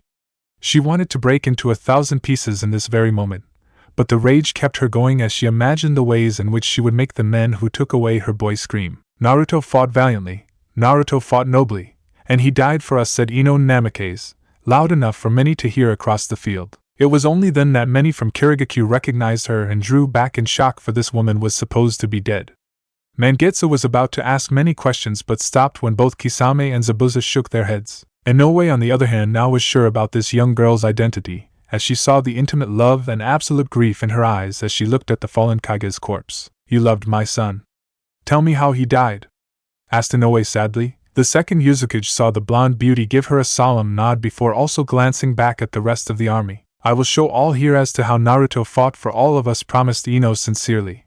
Having gained the memories of the Battle of Tiger Hill from the Iwagakure Kunoichi's mind she had invaded before going back to her original body during their retreat upon seizing Naruto's corpse for themselves. There were so many questions in everyone's eyes, but she had promised the answer to the most important one, making an unstated agreement take place within the army. Ino walked forward to stand beside her husband's mother, and offered her hand to the older woman, which was taken somberly before Inoue offered her remaining hand to Hanzo Uzumaki, the first Mizukage, who then did the same for Mangetsu, until one by one in a few moments a long and mighty link was formed among the entire army of both nations. The Yamanaka Kunoichi knew it was going to be hard for her to speak and relay her message to more than 50,000 warriors, all wanting answers for this atrocity, but she owed it to Naruto and the sacrifice he had made. Inoue watched veins bulging from the young woman holding her hand and felt her conscience joining with her and then with Hanzo Uzumaki, an action which was then reciprocated across the entire army in a few minutes before the girl spoke to them all. My name is Ino Namikaze, once a member of the Yamanaka clan. I can show you everything through the memories I have accessed from the enemies who fought at Tiger Hill against Naruto and his men. A tale of courage, victory and sacrifice for all of us to live free from the tyranny of the feudal system plaguing this world, stated Ino seriously. Thousands upon thousands of fighters were then shown memories of the Battle of Tiger Hill. They watched their fellow comrades fight heroically against an enemy 5 times their number under Naruto's leadership. For the veterans of Kirigakure, it was a bittersweet experience as they saw their Kage in action once again, his power and glory dwarfing all the enemy's strength and trickery. It made them swell with pride and regret for not being there with him in such a historic battle. His last. For the armies of Uzushigakure, it was the first time watching the full power of their Spartans against their enemies. Hanzo Uzumaki, the first Mizukage, felt proud and regret, similarly to his remaining clansmen, for not being able to stand by such brave children of their clan for so long. But not anymore. Even the surviving Zetsu from Inoue's army at Karakan Pass or those from Ino's own ranks still alive were stunned upon seeing their fellow brothers fighting and dying valiantly beside the Spartans on Tiger Hill. They saw Naruto risking his own life to save many of their brothers, even taking mortal blows to save their lives. The Spartans under the young wolf's command were the same, for never once they abandoned their Zetsu comrades. Many died saving their lives, and never during the entire battle was any injured Zetsu left behind by the Spartans to die at enemy hands. The Zetsus of Tiger Hill returned that noble loyalty in kind even if it meant death. For 3 days, their comrades had fought heroically until the end came. Even then the Terrans fought until majority of their faces achieved martyrdom in battle before returning back to the heights of Tiger Hill. Inoue Namikaze then saw her eldest son and his wolf mount a last stand against the entire allied army, while Nagato and their remaining survivors retreated back to their base to prepare for the final battle to come. The Kage in her felt admirable respect for Naruto's actions, but the mother in her was shattered as she watched her son die slowly before her eyes. Shara fell first, defending his summoner to the last breath. The wolf had fulfilled his oath to her clan without hesitation, which made her sad and proud all the same. She watched Naruto, now alone and resigned while facing against the legendary Senju brothers. She, along with a few Uzumaki like Hanzo who knew about the Reaper Death Seal technique, were nonetheless left stunned upon watching Naruto use it to put an end to both Hashirama and Tobirama. Ino felt terrible as she then imparted Naruto's last moments when she had spoken to the dying Kage, him fighting the enraged allied army for as long as possible before he was drained of all strength and fell to his knees with numerous wounds, and the final blow from Danzo taking Naruto's head. Stunned silence prevailed across the armies of Kiri, Yuzu and the Terran fighters as they took in that moment, but not a single one of them was prepared to witness what came after. Inoue Namikaze had never been a vengeful person, but watching the enemy mutilate her son and his wolf's corpse, to parade it across their cheering army as a final insult, made her draw blood from her clenched fists. The same bloodlust and frightening rage erupted across their entire army as they witnessed the monstrous depravity inflicted upon a man they loved and respected. Thousands fell to their knees, either in sorrow, shame, or heartbreak. Ino didn't know, for she was fighting back her own tears as she relived that haunting moment. It was no surprise when nobody was shocked upon witnessing the suicidal actions launched by Ino's forces alongside ones from Kirigakure aerial units led by Kisame and Zabuza to retrieve their Kage's corpse from those wanting to insult it further. Ino felt respect and dull satisfaction from everyone in the army when they accomplished the task before marching back here. The link was closed as the memories came to an end.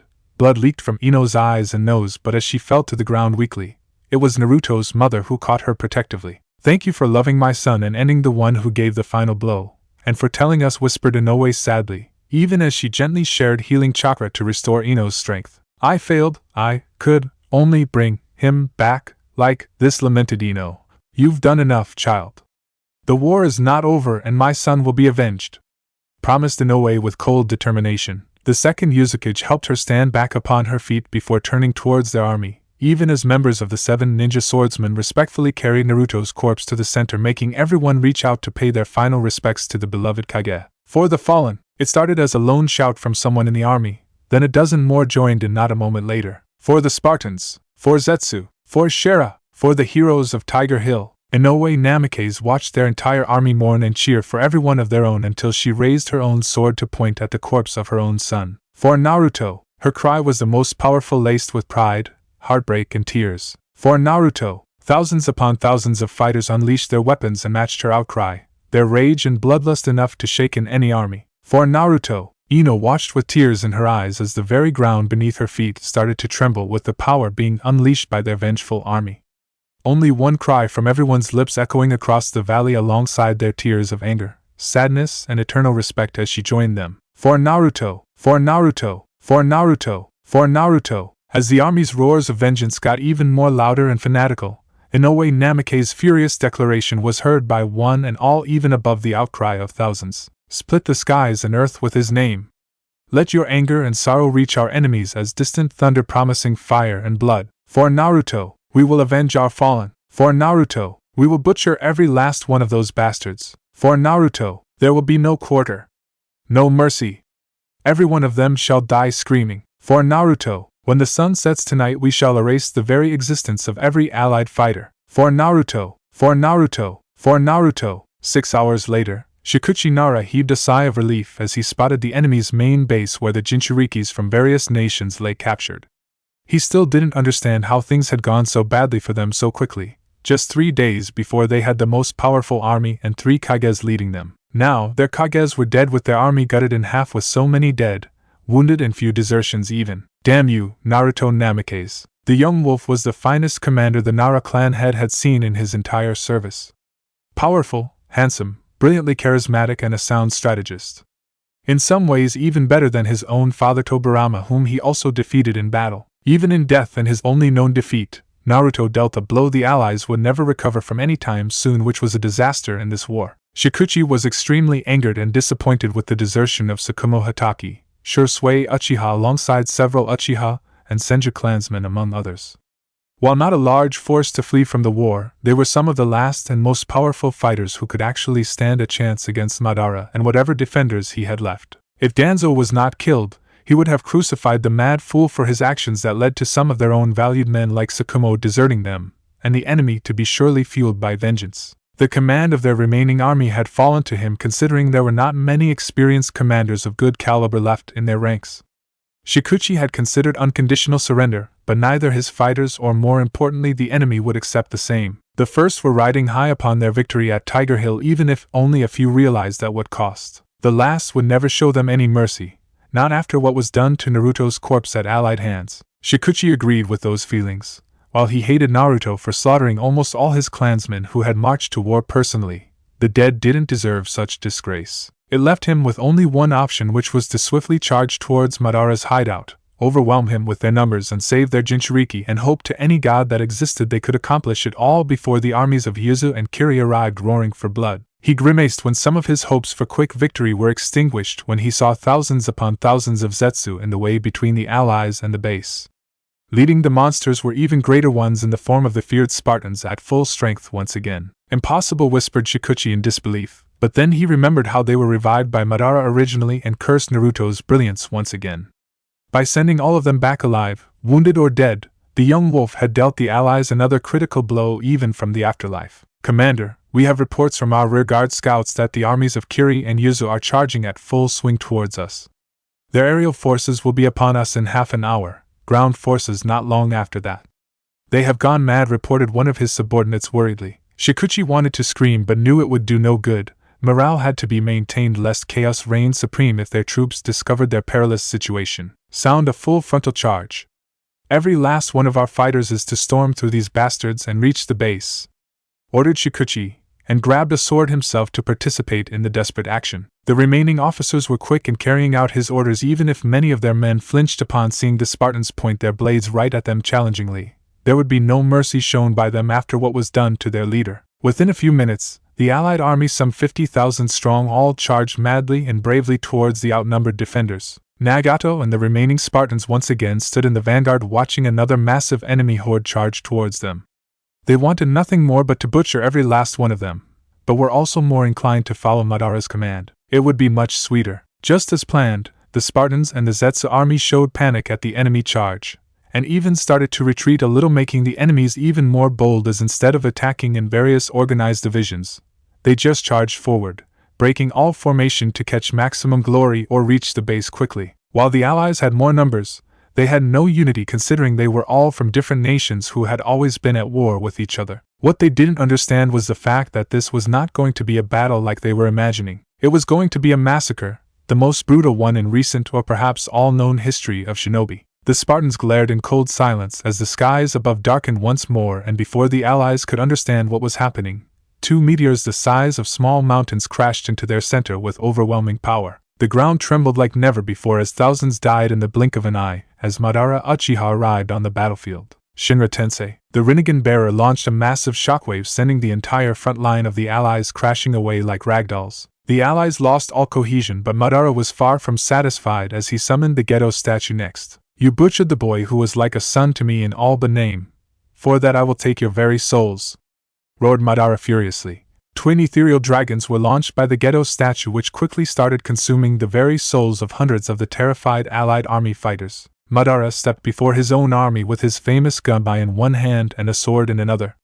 He saw nothing but vengeance burning in the eyes of every Spartan and Zetsu as they gripped their weapons firmly. Kill them all, every last one of them, commanded Madara. His army's thunderous roar of vengeance shook the battlefield, the mountains, the skies, and the very souls of their terrified enemies. Madara led the charge in person, just like he had seen Naruto do in every battle, the overwhelming power and the earlier declaration haunting the Allied army. The sight of Madara Uchiha alongside the feared Spartans and 30,000 Zetsu charging straight towards them broke most, while hundreds brave, enraged, or suicidal of the Allies countercharged at the approaching enemy army with Shikuchi Nara's leadership. Most realized all was lost and started to retreat in all haste. Their wishes would not be granted as Madara blocked their escape by creating a powerful barrier. For the first time in years, the Uchiha felt alive as hundreds upon hundreds burned or died at his hands, with the Spartans and Zetsu creating their own river of blood. None left in the Allied ranks strong enough to match their overwhelming power. The slaughter continued without stopping as no mercy was allowed, with Shikuchi Nara himself grabbed by Madara personally by the throat. The Allied commander wheezed in pain and gave one last scream before Madara yanked the man's head from his body, savagely drenching himself in blood. Watching their last capable leader be murdered so brutally made the rest of the Allies either fight back or run for their lives. Madara didn't care as he threw the severed head and blew up more enemies with the explosives he had attached upon it. Behind him, Nagato burned hundreds alive by immolating their bodies with his ash release. Kushina severed the limbs of dozens of enemies with her chakra chains before yanking out their very hearts to throw at the feet of their other terrified comrades. Hate and Kasumi lead the remaining Spartans in destroying hundreds more, even as thousands upon thousands of Zetsu stormed through the broken Allied lines, while most just killed the enemies. Hundreds more savage ones who had survived at Tiger Hill and knew what was done to their beloved commander's body by these fighters returned the savagery in kind by eating their enemies alive. The ghetto statue under Madara's direction continued causing mayhem across the battlefield, preventing the enemy from mounting any credible defense. Those groups who tried were destroyed quickly. All hope vanished for the Allied army when a rain of explosives fell upon them from the skies. Looking up, they paled upon seeing the arrival of the aerial units of Kirigakure upon the battlefield. Not a few minutes later, a thunderous war horn sounded from the rear as the entire might of Yuzu, Kiri, and remnants of Terran Federation army from Karakan Pass came seeking vengeance. More than 50,000 angered fighters ready to unleash hell. Leading them were Ino Namikaze, the Second Mizukage, and members of the 7 Ninja Swordsmen. Usually the one to take a peaceful approach, Inoue had none of that desire even as she witnessed the systematic slaughter of the Allied army before her eyes. The memories of her son's murder and the desecration of his corpse still fresh in her mind. Looking beside, she saw Ino, her son's first wife, had the same hatred burning in her eyes. Mangetsu and few of the other 7 ninja swordsmen were further angered upon witnessing one of the allied shinobi from Konoha wielding Naruto's infamous sword Muramasa and maintaining one of the few well-defended pockets of resistance. What these men had done to their Kage was not enough. They even had to seize his sword. "They'll pay for this," swore Mangetsu with vengeance, as he unleashed his sword. "In fire and blood," agreed Inoue Namikaze with equal fury. "And broken dreams," whispered Ino coldly. With fearsome war cries, the armies of Yuzushigakure and Kirigakure descended upon the allied army from the rear, completing their encirclement from both directions. With Madara's army butchering them from the front, the newly arrived reinforcements slaughtering them from the rear, and the aerial forces raining death from the skies, the imminent defeat became a reality. In less than an hour, Mountain's Graveyard truly earned its moniker as thousands upon thousands of corpses littered its lands, with most belonging to the allied army now butchered to the last fighter. Their end had not been quick or merciful, with most dying in screams of fear and pain, just as Ino had promised on Tiger Hill. The young wolf was avenged, and yet for all those who loved him, even this victory was not enough to fill the hole in their hearts. "Burn these hyenas and dump their ashes in the gutters," said Madara without mercy, pointing towards the corpses of the allied forces now staining the ground in a sea of blood. Before the nearby Zetsus could carry out the order, another firm voice made them stop. "Stop," commanded Inoue Namikaze, covered in blood and few wounds but looking formidable as she approached towards Madara with many Uzumaki and the 7 ninja swordsmen in tow. The Spartans led by Nagato froze in shock upon witnessing a small group from both Yuzu and Kiri alongside many Zetsu as well standing protectively around Naruto's corpse. Inoue was heartbroken upon seeing her younger son tear up and rush towards his brother's corpse, with Kushina and all the Spartans sharing those feelings as they joined Nagato's side. Lady Inoue, why are you countering my order? They deserve nothing more. Not after what they did to Naruto, argued Madara fiercely, quite shocked over her of all people not understanding his decision. The second Mizukage of the island nation looked upon the sea of allied corpses.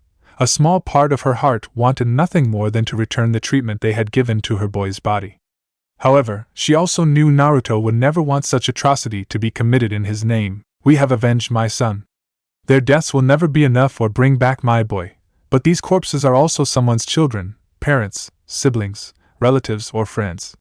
Whatever their crimes in life are now paid for with their deaths, explained Inoue patiently. But they mutilated. I know that. Madara flinched upon hearing the fierce reply as the grieving mother looked at him with tears and anger still burning in her eyes. Don't assume your pain is greater than mine. He was my son. My first child. There should be a difference between us and our enemies. Whatever has happened can't be undone, but if Naruto was here he would never give such an order. Don't forget we are shinobi, they are human beings, warned Inoue, as she pointed at the allied corpses. Madara and the 7 ninja swordsmen couldn't help but look at Naruto's corpse, and then at those of their dead enemies. Even Ino couldn't argue, knowing her mother-in-law was right, even if it was bitter to accept. The bloodlust and rage from Madara's eyes finally subsided as he glanced back at Inoue Namikaze. Do what you want, he relented before walking away to actually join the mourning Spartans beside Naruto's body. Bury all the dead with honors. The allies didn't give my son the same dignity, but we shall not take their last dignity away like that.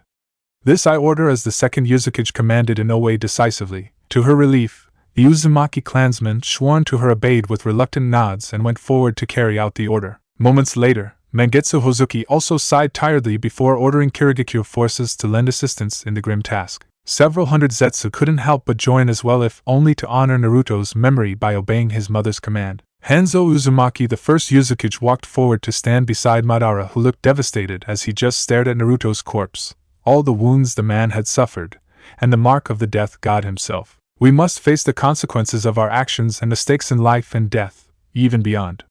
Isn't that so, Naruto? Asked Hanzo sadly. What? Questioned Madara with a frown. When you live like a warrior your whole life, this is how it ends. I knew him ever since he was a boy. No matter the threat, he always stood up for freedom. At first for Yuzu and its people against Kumogakure, then from the ghosts of his own past, to freeing Kirigakure from its own divisions and violence, to liberating other nations and bringing an end to the rule of daimyos who have used us shinobi as pawns in their endless conflict, and now for humanity's freedom from its own destructive nature. He knew life beyond our island nation was hell, that only horrors and death awaited him, and yet he kept moving forward until his life and soul turned to ashes. There shall never be another like him, said Hanzo respectfully. You're right, Lord Hanzo. I don't think any of us could have done what he did, agreed Mangetsu, earning somber nods from the remaining 7 ninja swordsmen as well. Inoue Namikaze listened to those words said by so many war veterans and found it to be a stark testament to her fallen son's extraordinary life. Life shouldn't be measured in the number of breaths we take, but in the moments that take our breaths away. Then in that manner Naruto lived longer than any of us ever will. He taught us all how to follow our dreams with confidence, and to fight fearlessly for a cause, said Inoue proudly as she knelt beside her son's body to place her hand upon his cold face. Your son was the bravest man I have ever known, Lady Inoue. He was like a son to me as well. I owe him a debt I can never repay.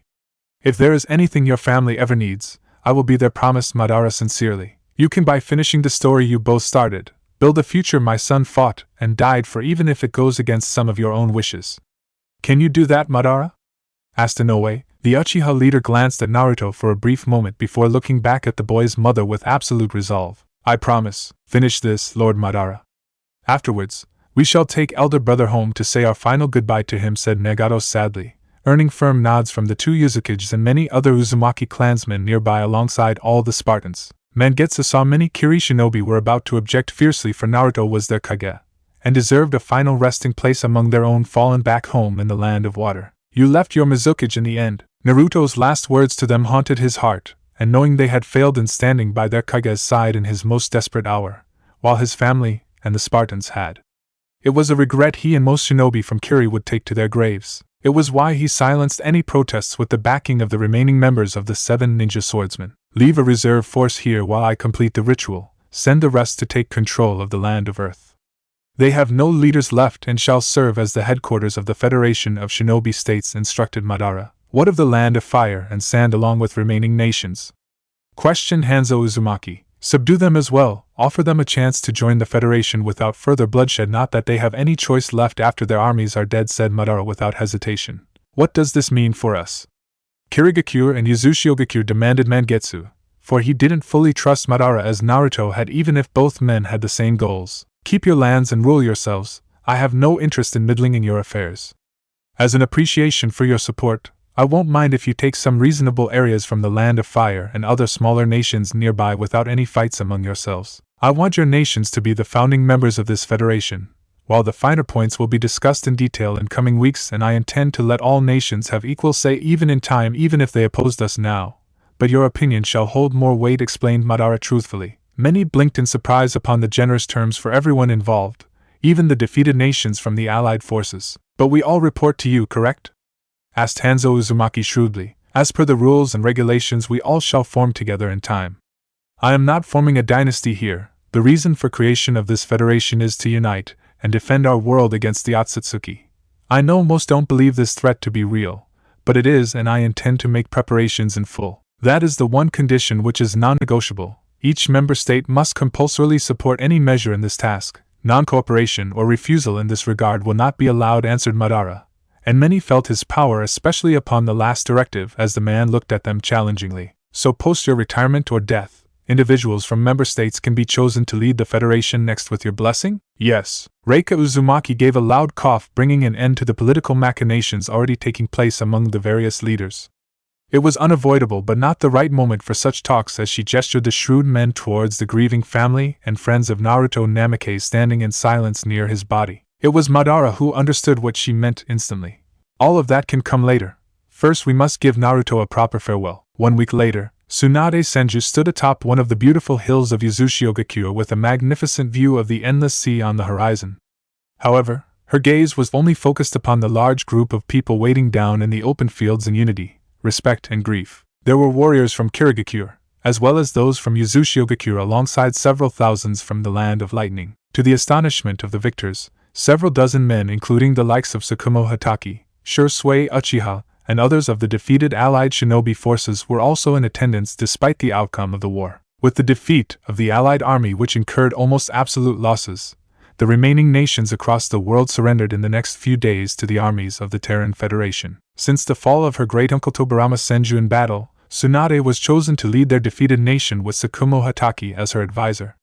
With their daimyo dead, armies crushed, her first act had been of unconditional surrender, an action which Tsukumo had nearly begged for. The fact that Madara Uchiha actually returned Lady Mito, her grandmother, alive was the final straw which sealed her decision. The remaining Jinchuriki except Yugura Karatachi were also allowed to return to their nations.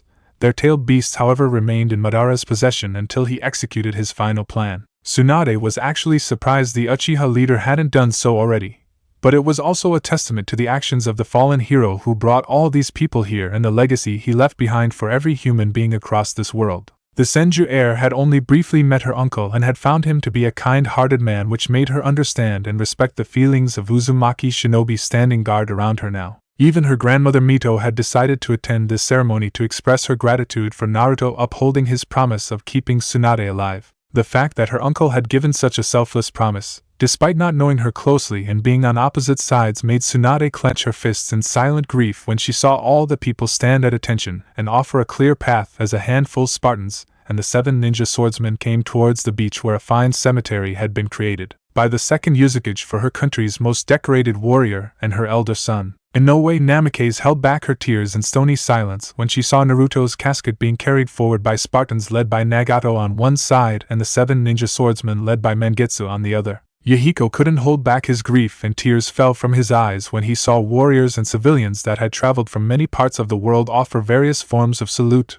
or respect, for everyone felt grateful for the gift bestowed upon them by this shinobi. A world free of war among mankind. A peace which had always been nothing but a distant dream, now finally achieved after thousands of years and the sacrifice of countless lives. The casket being the embodiment of every life lost to create this history. Every father, mother, son, daughter, husband, wife, sister, brother, cousin, friend, and comrade. Hanzo Uzumaki and Captain Reika Uzumaki were not surprised when they saw the casket was draped in the flag of not just Yuzushiogakure, but also Kirigakure and the Terran Federation. For the person it belonged to had been the finest shinobi of Yuzushiogakure, the unbeatable Kage of Kirigakure, and the heroic marshal of the Terran Federation. Each of these entities had honored his sacrifice by bestowing upon him the highest honors of their nations, with the most important being given by the leader of the Terran Federation, Madara Uchiha, hero of humanity. Kushina watched the casket being carried right before her eyes and couldn't stop her tears even as she offered a heartfelt salute.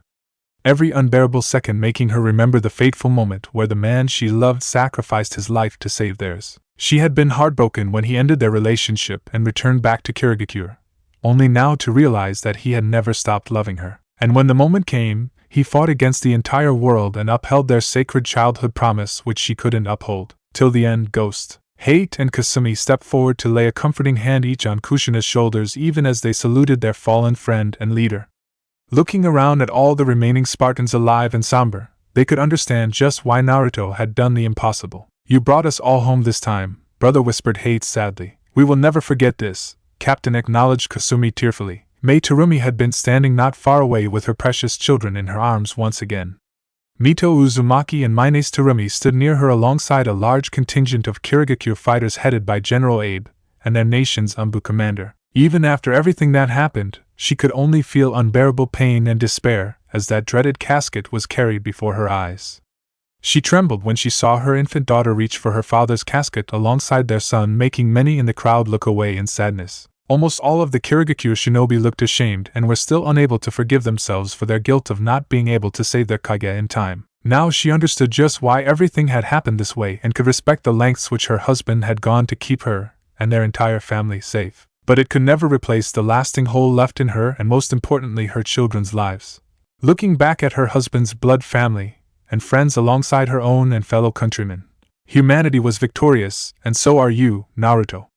You defeated us all, she whispered somberly, even as she offered her solemn respect. Mei looked to her right to find her husband's first wife, Ino Namikaze, alive once again, and standing in silence with tears in her eyes. Watching the casket being carried only made Ino remember the time she spent with Naruto, that playful smile, and that gentle gaze that always had unending love for her, all of which she would never see again. The broken kunoichi was surprised when she felt a gentle hand touch her shoulder and saw Naruto's mother looking at her with compassion in her eyes. No words were spoken, yet Ino saw the older woman understanding all her feelings when she embraced her. They were soon also supported by Kushina, Yahiko, and even Mei Terumi, all of whom seemed to understand and share Ino's feelings better than anyone. Even as their family and friends grieved, Nagato led a group of Spartans in a solemn and unstoppable honor procession towards what would be his dear brother's final resting place. Please look after them, Nagato. Nagato clenched his fist hard as he remembered his failure on that fateful day. He could still remember his brother's heroic and painful last stand vividly alongside his final conversation with his sibling. It was always you and me against the world, elder brother. How am I supposed to go on without you now? Nagato now clearly understood just how terrible his sibling must have felt when he lost him and all the Spartans except Kushina in their first war.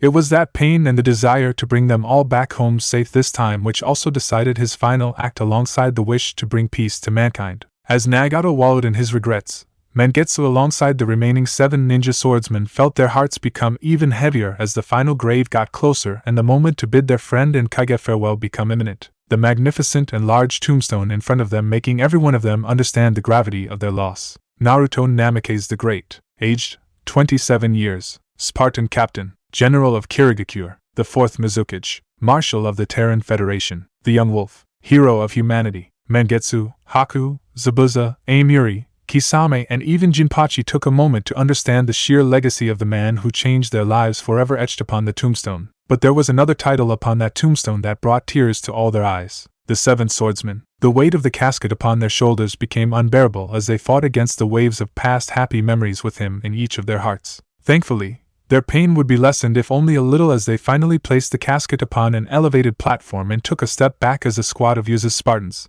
alongside Umbu Black Ops members from Kirigakure and a squad of Zetsus came forward. Nagato and every member of the honor guard, including the 7 ninja swordsmen, stood at attention and offered their salutes as the Spartan squad wrapped their island's flag respectfully before handing it over to Hanzo Uzumaki, their first Mizukage. The Kirigakirambus did the same act for their own nation's flag before handing it over to General Abe, who accepted the same with a heavy heart. The Zetsus repeated the same honor for the Terran Federation's flag before giving it to a solemn Madara Uchiha himself standing nearby. Hanzo Uzumaki, General Abe and Madara Uchiha couldn't help but feel the harsh reality of war when they looked at the grave of the young warrior, and the flags he fought and died for. Steeling themselves regardless, the 3 older men walked towards the grieving family of the fallen. The first Mizukage, Hanzo Uzumaki, felt great sadness within his heart when he handed over Yuza's flag to his successor, and the second Mizukage, Inoue Namikaze, and her husband, Yahiko Uzumaki. The grieving parents nodded respectfully even as Inoue finally allowed her tears to break free. General Abe handed over the Kirigakure flag to Mei Terumi with full respect, a gesture she accepted with a brief nod even as she looked at her restless children being held by their grandfather Minae Terumi, and looking at her innocently. Ino's lips trembled and her legs shook as she watched Madara Uchiha stand before her. Her hands weakly grasped the Terran Federation flag handed over by its ruler himself in person.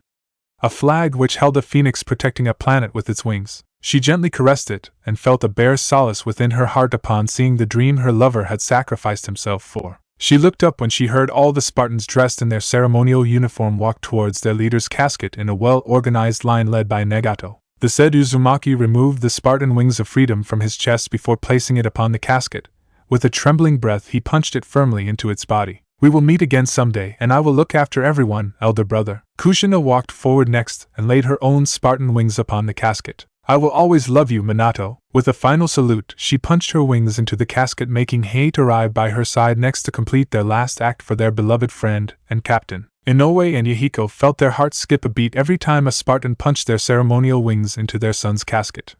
They didn't want those echoes to ever end, as it was the final salute offered by these warriors along with a solemn promise of never forgetting their leader and joining by his side once again someday. Mei set aside her misgivings and approached Ino, who was trembling the entire time as the Spartans said their farewells. The 2 women looked at each other and understood their shared grief. It was why Ino didn't resist when Mei grasped her hand comfortingly and lent her strength while gaining some for herself against the haunting sounds of Spartans embedding their wings into the casket. When the deed was finally completed, Madara had expected the ceremony to be brought to an end but was astonished when he watched the 7 ninja swordsmen step forward as well. He saw Mangetsu looking at his comrades, who all nodded at him in unison, and without hesitation of any kind. The Hozuki clan head was the first to step beside the grave and raise his infamous sword Kabutowari, helmet splitter, before stabbing it firmly in the ground. Haku stepped forward next and embedded her prized sword Nuabari, sewing needle, into the ground with tears still falling from her eyes. Yuri shared that grief as she devoted her twin swords Kiba, Fangs, and whispered a silent farewell. Zabuza came next and looked at the casket for a very long moment, expecting the one it belonged to step out of it any moment and start an argument with him. Regret weighed heavy in his heart for how things ended between them, even though Naruto never held it against him. With a final salute, he devoted Kubikura Bocho, Executioner Blade, as his tribute to the fallen hero. Jinpachi offered a solemn nod before devoting his sword Shibuki, Splash, to a prized comrade and leader. Kisame was the last one to step forward and looked at his blade Samahata, Shark Skin. For a long moment, the man this casket belonged to had given up everything to ensure the Kiri swordsman wasn't required to use this weapon against fellow humans ever again. It was fitting to devote it to him, and so he did with a faint smile. Not a single person present was left unshaken by the noble act, irrespective of which nations they belonged to. Yet for the first time Ino, Mei, Kushina, Nagato, Yahiko and Inoue and many of the friends and family of Naruto Namikaze had a glimmer of a smile upon their lips when the 7 ninja swordsmen grasped their former comrade and Kage's prized sword Muramasa in unison before embedding it at the foot of the casket, thereby completing the V-shaped symbol around the sacred grave. Victorious in life and death. Chapter 68, Epilogue. Epilogue. 2 years later, my brother, my pride. Nagato Uzumaki's eyes were full of grief and pride as the young Uzumaki instructor retold the heroic tale of his fallen sibling to a large class full of school children. Looking back at the television screen behind him and the smiling face of Naruto Namikaze on it made him feel as if they had just parted ways yesterday. Such was the advancement of technology in such a short span of time, with humanity not engaged in never-ending wars. Glancing back at the young children before him from every nation made him smile and take some solace from the legacy left behind by his sibling. Life should be measured in deeds and not years, children. When I think of Naruto Namake's life of 27 years, I feel that there is no greater honor than being a soldier of humanity. No greater pride than in fighting for a better future for every human and living being on this planet, said Nagato proudly. He smiled when one of the boys raised his hand nervously. What is it, Tenzo? Asked Nagato with a content smile. How did he make that final stand? How could he rush into certain death without hesitation?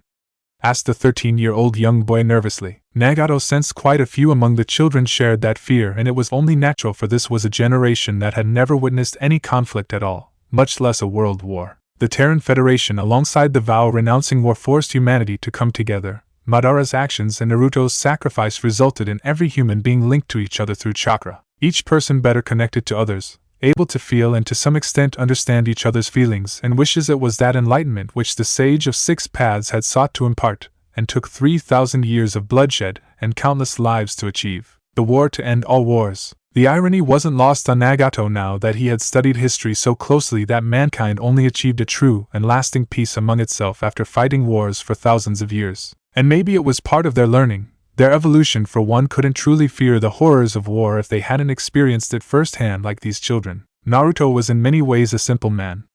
He promised us Spartans that he would bring us all home alive that time, no matter the odds.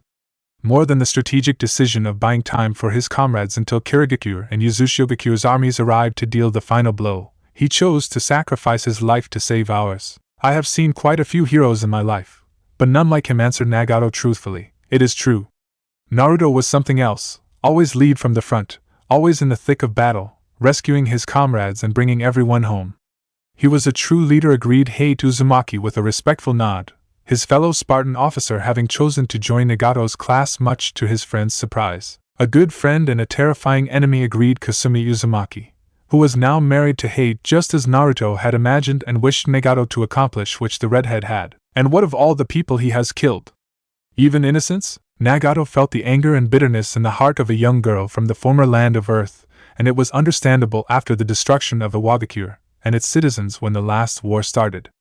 Granted, it was Madara who did the deed, but Naruto's participation alongside the Spartans in the actions couldn't be denied. He paid for that action with his life. And so did we by losing family to the war. Is it enough? No. It was really an unfortunate and impossible situation everyone found themselves in. The leaders who orchestrated it died as a result. All we can do is learn from the past and not let such a tragedy repeat itself ever again, answered Nagato truthfully. Isn't this kind of cooperation just a farce? Asked the girl again, and this time Nagato saw a glimpse of a similar hatred which Naruto had once held in his young heart for Kumogakure when he had been of the same age. It was why he was not angered by the harsh words of this foreign student exchange participant. The very reason they started this program was to ensure the next generation could not be held back too much by the past and forge their own destiny, make their own choices instead of senselessly dying in wars started by their ancestors. I don't know. But I can see that no human has ever taken another person's life in battle again, that all the resources being used for war before are now being diverted to the upliftment of all humanity, that children like you get a chance to study and enjoy life and peace today, have a future of your choice, and not pick up arms to die in never-ending battles. I had already died once by the time I was your age, and the only reason all of us from different nations can sit together and talk like this is because people died to get us here. And I don't just mean my brother but everyone from all sides. We owe the dead to honor that peace even if it's fake to you. His words struck the young girl hard and she looked away with some guilt, making Nagato sigh and look at all the children kindly. Naruto was not perfect. He had his faults and made many mistakes, something which he openly accepted and even apologized for quite a few times. It was his mistakes that made him realize what was wrong in the way our generation thought and acted. The pain he suffered in life made him determined to never let anyone else experience that again. He tried to do it peacefully but was forced into war, but he never cowered or ran from that heavy burden. That kind of warrior cannot be created or purchased. They are born into this life, blessed with a higher sense of purpose and the understanding of what their fate may be on that path, explained Nagato patiently. But why did they call him Naruto the Great? Some say he was a god, asked a young boy from Kirigakure, and one look in his eyes showed he admired the fallen hero. He was a god, or the closest to one we've ever known. Before him there were warring nations ruled by self-centered feudal nobility, and after him a new world, a place not filled with senseless wars, one which is open to all no matter where you come from, said Kushina Uzumaki proudly, who had been silent for all this time but couldn't stop herself from answering that question. She looked at the girl from the former land of Earth and a few others who harbored mixed feelings about the man she loved. Conqueror and tyrant some call him, but no such man ever gave back so much. He could have stayed in Kirigakure, raised his family, and died a celebrated man perhaps, but the world would not be what it is today if he had. All his life he fought for freedom, and in turn gave us our own. Not a day goes by when I don't feel his presence in my life or the selfish regret where I want nothing more but to trade this peace to get him back, explained Kushina sadly. That confession and the pain within her voice was enough to earn sympathetic looks from those children who held mixed feelings for Naruto's legacy. What if this peace fails in time? Wouldn't that make his sacrifice meaningless and a failure? Asked another child curiously. Maybe, but even so his failure would still tower over other lesser men's successes. The glory and memory of humanity shall always remember men like him with great vision and the strength to accomplish those dreams. He tried and showed us that peace is possible. How we sustain it is up to us now, answered Nagato, for however long possible. Few hours later, the 4 Spartans officers had been standing in Naruto's cemetery in the evening as had been their routine for nearly every evening, unless they were out on peacekeeping assignments on behalf of the Federation. A lot of things had changed ever since the war came to an end 2 years ago. With the feudal nobility eradicated, it was the Kages upon whom the responsibility of running their nations fell.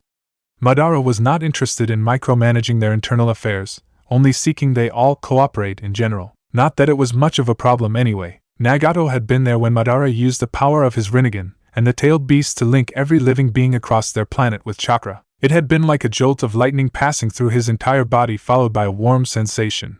But also there was a restriction at the back of his mind preventing him attacking a fellow human being with the intent to kill. It affected not just humans but also the summoning creatures living in their own hidden territories, bringing their own rivalries and battles to an end. After several months of hard but peaceful negotiations, every nation across the world, big or small, agreed to the Terran Federation's charter. The most important of the reforms being free trade and respectful sharing of resources across the world for upliftment of their war-torn world. Another crucial agreement was the assent to not declare conflict or initiate hostilities against any nations or group of nations by another, along with a joint defense pact to defend such a country if someone managed to break the vow renouncing war or their planet itself came under external attack by the mythical Otsutsuki. Kirigakure and Uzushigakure had pushed hard for education and healthcare to be made universal across the world for all citizens, even if it strained resources temporarily, a move supported wholeheartedly by the masses across the world. More important reforms followed as months passed until Madara introduced a gift that nearly earned everyone's loyalty across the world: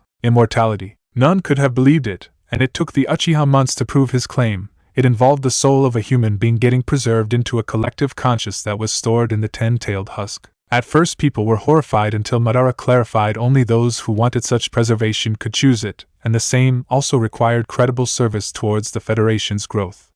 Unworthy were never given this honor or those engaging in crime of any form. The concept didn't sell until Uzushigakure didn't manage to invent cloned bodies this year which the souls preserved in the 10-tailed husks could inherit to actually live again. It not only preserved the knowledge and experience of humanity, but also was critical to boosting their world's population, which had fallen to drastically low levels after so many wars.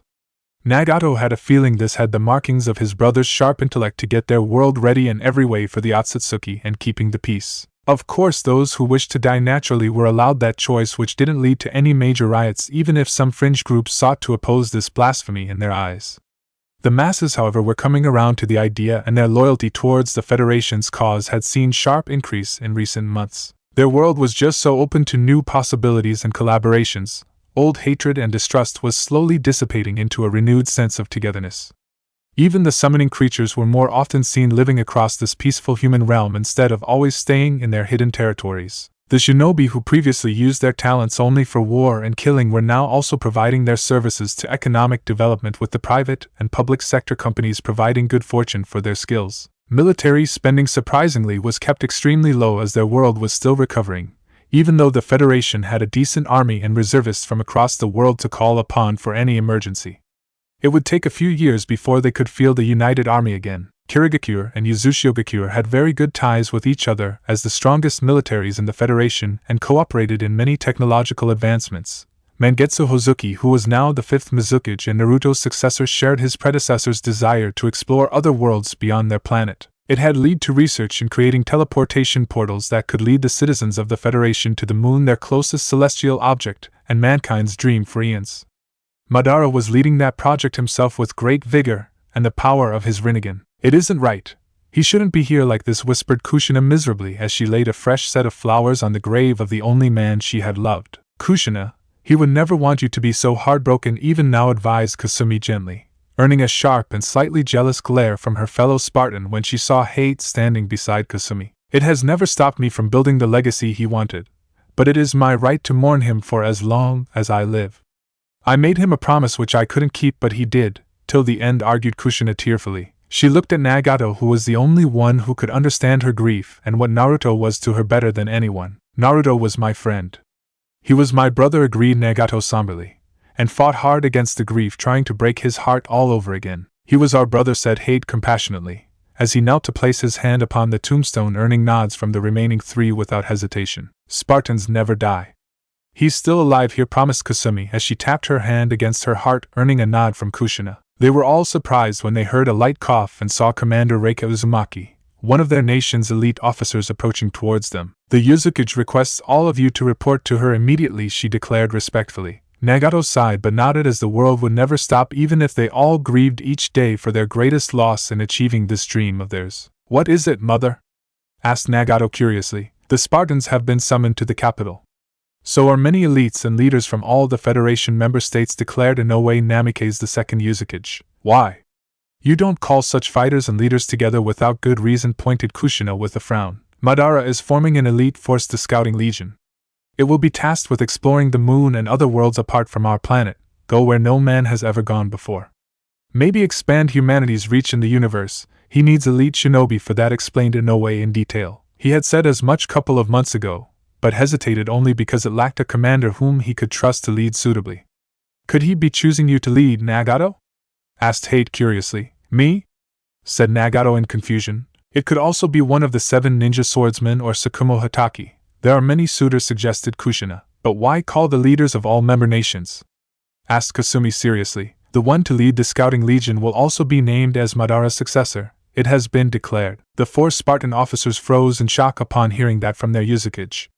Realization dawned upon them as they understood why the world leaders were also being summoned. It was not just to agree to provide men to the force that would face the Otsutsuki, but also acknowledge the successor to the leadership of the Terran Federation. Madara had made it clear he didn't want it to be a dynasty like the feudal nobility of the past. Not that it would matter since he didn't have any children in the first place.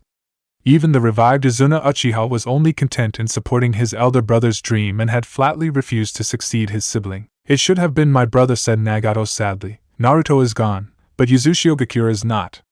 If Madara chooses you, then you must accept for the sake of our people, this world and your brother's dream," implored Inoue honestly, and offered an encouraging smile to her younger son. Nagato swallowed his regrets in the face of duty once again before turning towards Hate, who was his second in command. "We will answer Madara's summons. Call the Spartans." "All of them?"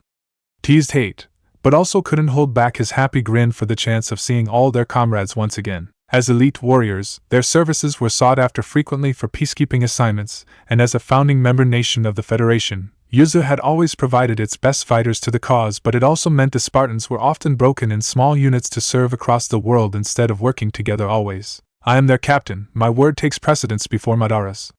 Tell them the last one to arrive will get VIP escort duty for next 6 months," replied Nagato with a boyish grin. Kushina and Kasumi couldn't help but chuckle at the friendly ultimatum, knowing it would only make their fellow comrades rush to their leader's side, as nobody wanted to protect VIPs as a meat shield. They were far more qualified for that idiotic job. "Just don't start a war amongst yourselves, will you? I already have enough paperwork," groaned their Mizukage, but her twitching smirk moments later showed her true feelings on the friendly banter. "We'll be done," Commander agreed Hate with a smile. Few days later, Terran Federation capital, former land of Earth. Mangetsu, Kisame and Zabuza alongside the remaining 7 ninja swordsmen stood in the large hall of Madara's castle. Even Mei Tarimi and many of their elite fighters had joined them for this historic event. Across the room, they nodded respectfully at the delegation from Uzushiogakure. The Spartans still were a force to be respected alongside their Mizukage Inoue Namikaze and her husband Yahiko.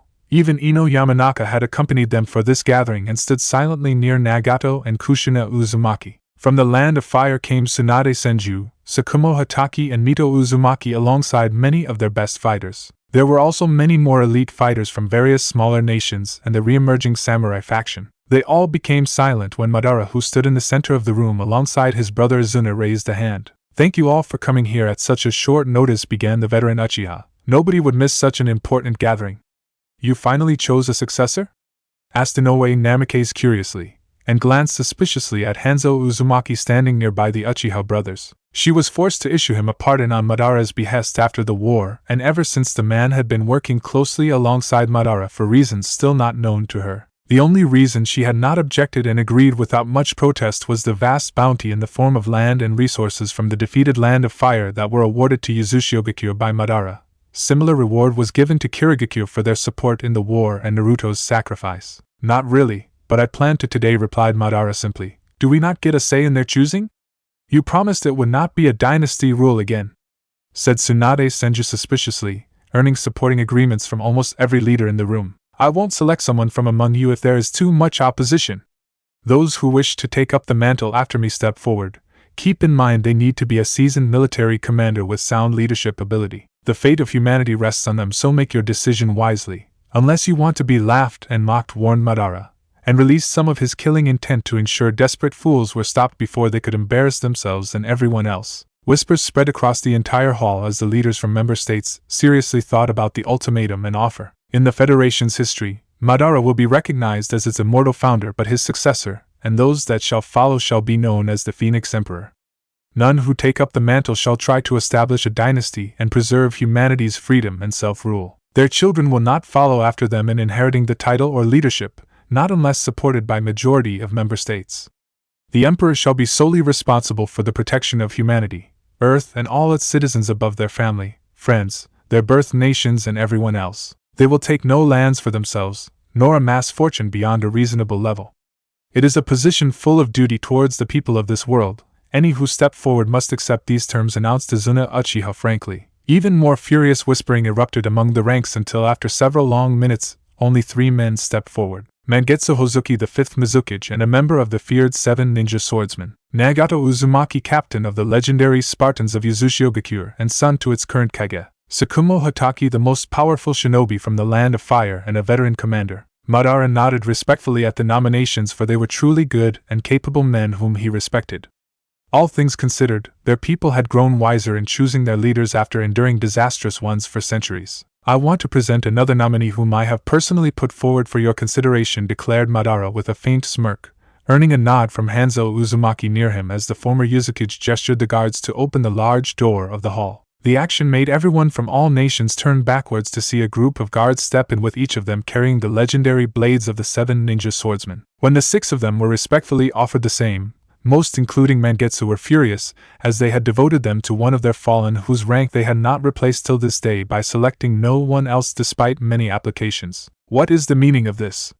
asked Mangetsu furiously. "A gift from the man I have put forward for consideration," replied Madara with a calm smile, making Kirigakure's finest swordsman glare at him murderously. "You dare, Mangetsu!" The 5th Mizukage froze. The same was the case with many of the veterans of the last war as they heard a voice long thought lost once again. A moment later, a large wolf the size of a horse entered the hall, making Inoue Namikaze pale in disbelief, for the creature was supposed to be dead as well. "Shara," she whispered in disbelief and faint hope, earning a feral grin from the large wolf. Not a moment later, the 2nd Mizukage froze in her spot as the son she had lost walked into the hall in all his glory. Mangetsu and the 7 ninja swordsmen alongside Meitarumi were gaping in disbelief upon seeing their fallen Kage now wielding Muramasa again, coming to stand by the side of his feared wolf. Nagato, Kushina, Hate and Kasumi alongside every Spartan were stunned to see their former captain look at them and offer the familiar and infectious smile of his. Ino had gone deathly pale as she watched her dead husband standing before them all, one who offered her a genuine smile. "How?" she asked in a trembling voice. "I don't abandon my comrades, certainly not my most capable commander and a son in all but name," scoffed Madara in disbelief. "It took us nearly 2 years to find the lost cursed masks of the Uzumaki clan that can be used to summon the god of death and release souls it has trapped. The 1st Mizukage Hanzo personally oversaw the operation, which was kept a secret from everyone save Madara and myself," explained Izuna Uchiha honestly. "These artifacts were one of our most well-kept secrets, but they were lost when many of our own fled the Land of Fire during the Clan Wars era. I put Naruto through a lot of pain in his life. I couldn't leave him to suffer forever like that. With the help of Madara and Izuna, most importantly the ever-loyal Zetsu, we launched this mission to bring Naruto back once again, confessed Hanzo Uzumaki. Why wasn't I told of this? Hissed Inoue furiously. What good would it do to give you hope when we had so little ourselves? All of you had suffered enough due to his loss, replied Hanzo unapologetically. I'm truly sorry for causing all of you pain and hardship. Naruto's apology silenced any further argument as many of his family and friends looked at him hopefully. I had his corpse preserved fully alongside Sherez, even if in public we buried them both with full honors. Once we freed Naruto's soul from the Reaper with the invaluable help and sacrifice of the Zetsus, I brought them both back to life with the help of my Rinnegan. We need all the help we can get against the Otsutsuki, confessed Madara truthfully. Tsunade Senju and Mito Uzumaki's eyes also widened in shock as Tobirama Senju and Hashirama Senju entered the hall not a moment later and offered a grudging nod to Madara before being swarmed by their countrymen. Madara had barely finished his explanation before Nagato had ran towards his brother before anyone else and engulfed him in a bone-crushing embrace, eliciting a pained grunt and chuckle from the older blonde. Their mother and Yahiko joined them swiftly, and after decades the entire Namake's family was together again. None of them cared what those around them thought of their tears or laughs of sheer joy. War had separated them, and now peace had brought them together. Each of them had suffered and endured painful deaths, but their family was finally united and their enemies defeated. Tobirama smiled contentedly upon seeing his son then get swarmed by his Spartan comrades and the 7 ninja swordsmen. Looking beside him, he saw Hashirama hugging Mito and Tsunade tightly while openly crying. For once, the former Hokage didn't want to stop his emotional brother from being open with his feelings in front of everyone. He didn't react outwardly even when Madara stepped beside him observing the happy reunion. Of all the bastards to have a good son, the gods gave you the honor. Stubborn fool, refused to leave even a stickler like you in the Reaper's belly alongside Hashirama. Nearly forced me to save your ass for once, reminded Madara with a dry chuckle. He is a better man than me, agreed Tobirama. I want you to remember that. Madara walked away to greet Hashirama much more warmly as Tobirama stared at his son, who was now hugging both his wives Ino and Mei quite happily. Looking around the room, he saw the shock and hope in almost everyone's eyes and couldn't help but acknowledge Madara's brilliance in the way he had played this all out, giving the world the illusion of freedom in choosing his successor when he had already made that choice. You crafty Uchiha. Tobirama could see the foregone conclusion already, as Naruto was dearly loved by 2 out of 3 nominees that stood in consideration. Even Tsukumo respected him immensely. Naruto was the most beloved former Kage of Kirigakure with a lawful wife and heirs, one who built the nation to its glory, family to the Namake's and Uzumaki clans of Uzushigakure, son of its current Kage, elder brother to the current leader of the legendary Spartans themselves, as well as having the honor of being their first leader as well. Blood to the Senju nobility of Konoha through Hashirama and Tobirama, uncle to its current ruler Tsunade Senju. Tsukumo Hatake would not prefer to offend the Senju family, who were the key to their remaining military power, with the Uchiha clan having already pledged their loyalty to Madara personally and the Federation after the war. Naruto was also a veteran general of 3 great wars and the first marshal of the Terran Federation. The young wolf's legend had grown too strong to set aside. We have our nominees. I call for a vote, said Madara with a satisfied smirk. Nagato Uzumaki, the chosen representative from Uzushigakure for the position, stepped forward before Naruto to look him in the eye. You are my brother. Now and always, my sword and life are yours once again in victory and defeat. The Phoenix Emperor, promised Nagato fiercely, as he removed his sword and knelt before his elder sibling. The Spartans following Nagato didn't hesitate for a second and repeated that pledge proudly. You have served Yuzu better than most. We would be proud to follow you once more, the Phoenix Emperor, promised Inoue Namake's the 2nd Mizukage as she too knelt before her son and was joined by the Uzumaki around her and even Hanzo Uzumaki, the 1st Mizukage. Naruto gave a humble nod and didn't miss how Ino had also joined the Uzumaki in their pledge and smiled at him alongside Kushina. Whispers erupted among the room for a few more seconds before Mangetsu stepped forward after receiving nods from the 7 ninja swordsmen, Mei Terumi and the Kirigakure elites nearby. You helped Kirigakure achieve all it has today. Protected us even if it cost you everything. We could never return that loyalty when you needed us most. We can only admit our mistake and seek your forgiveness, said Mangetsu sadly. It's all in the past, Mangetsu answered Naruto with faint smile. The 5th Mizukage took in a deep breath as he stared at his holy sword returned again by the man before him. Looking behind, he saw Haku, his wife, Mei Terumi, and the remaining 7 ninja swordsmen having the same feeling in their eyes as they stared at their infamous weapons. Lord Fourth fought, bled and died for us. Our swords are yours once again against the Otsutsuki and whatever bastards come for us. The Phoenix Emperor!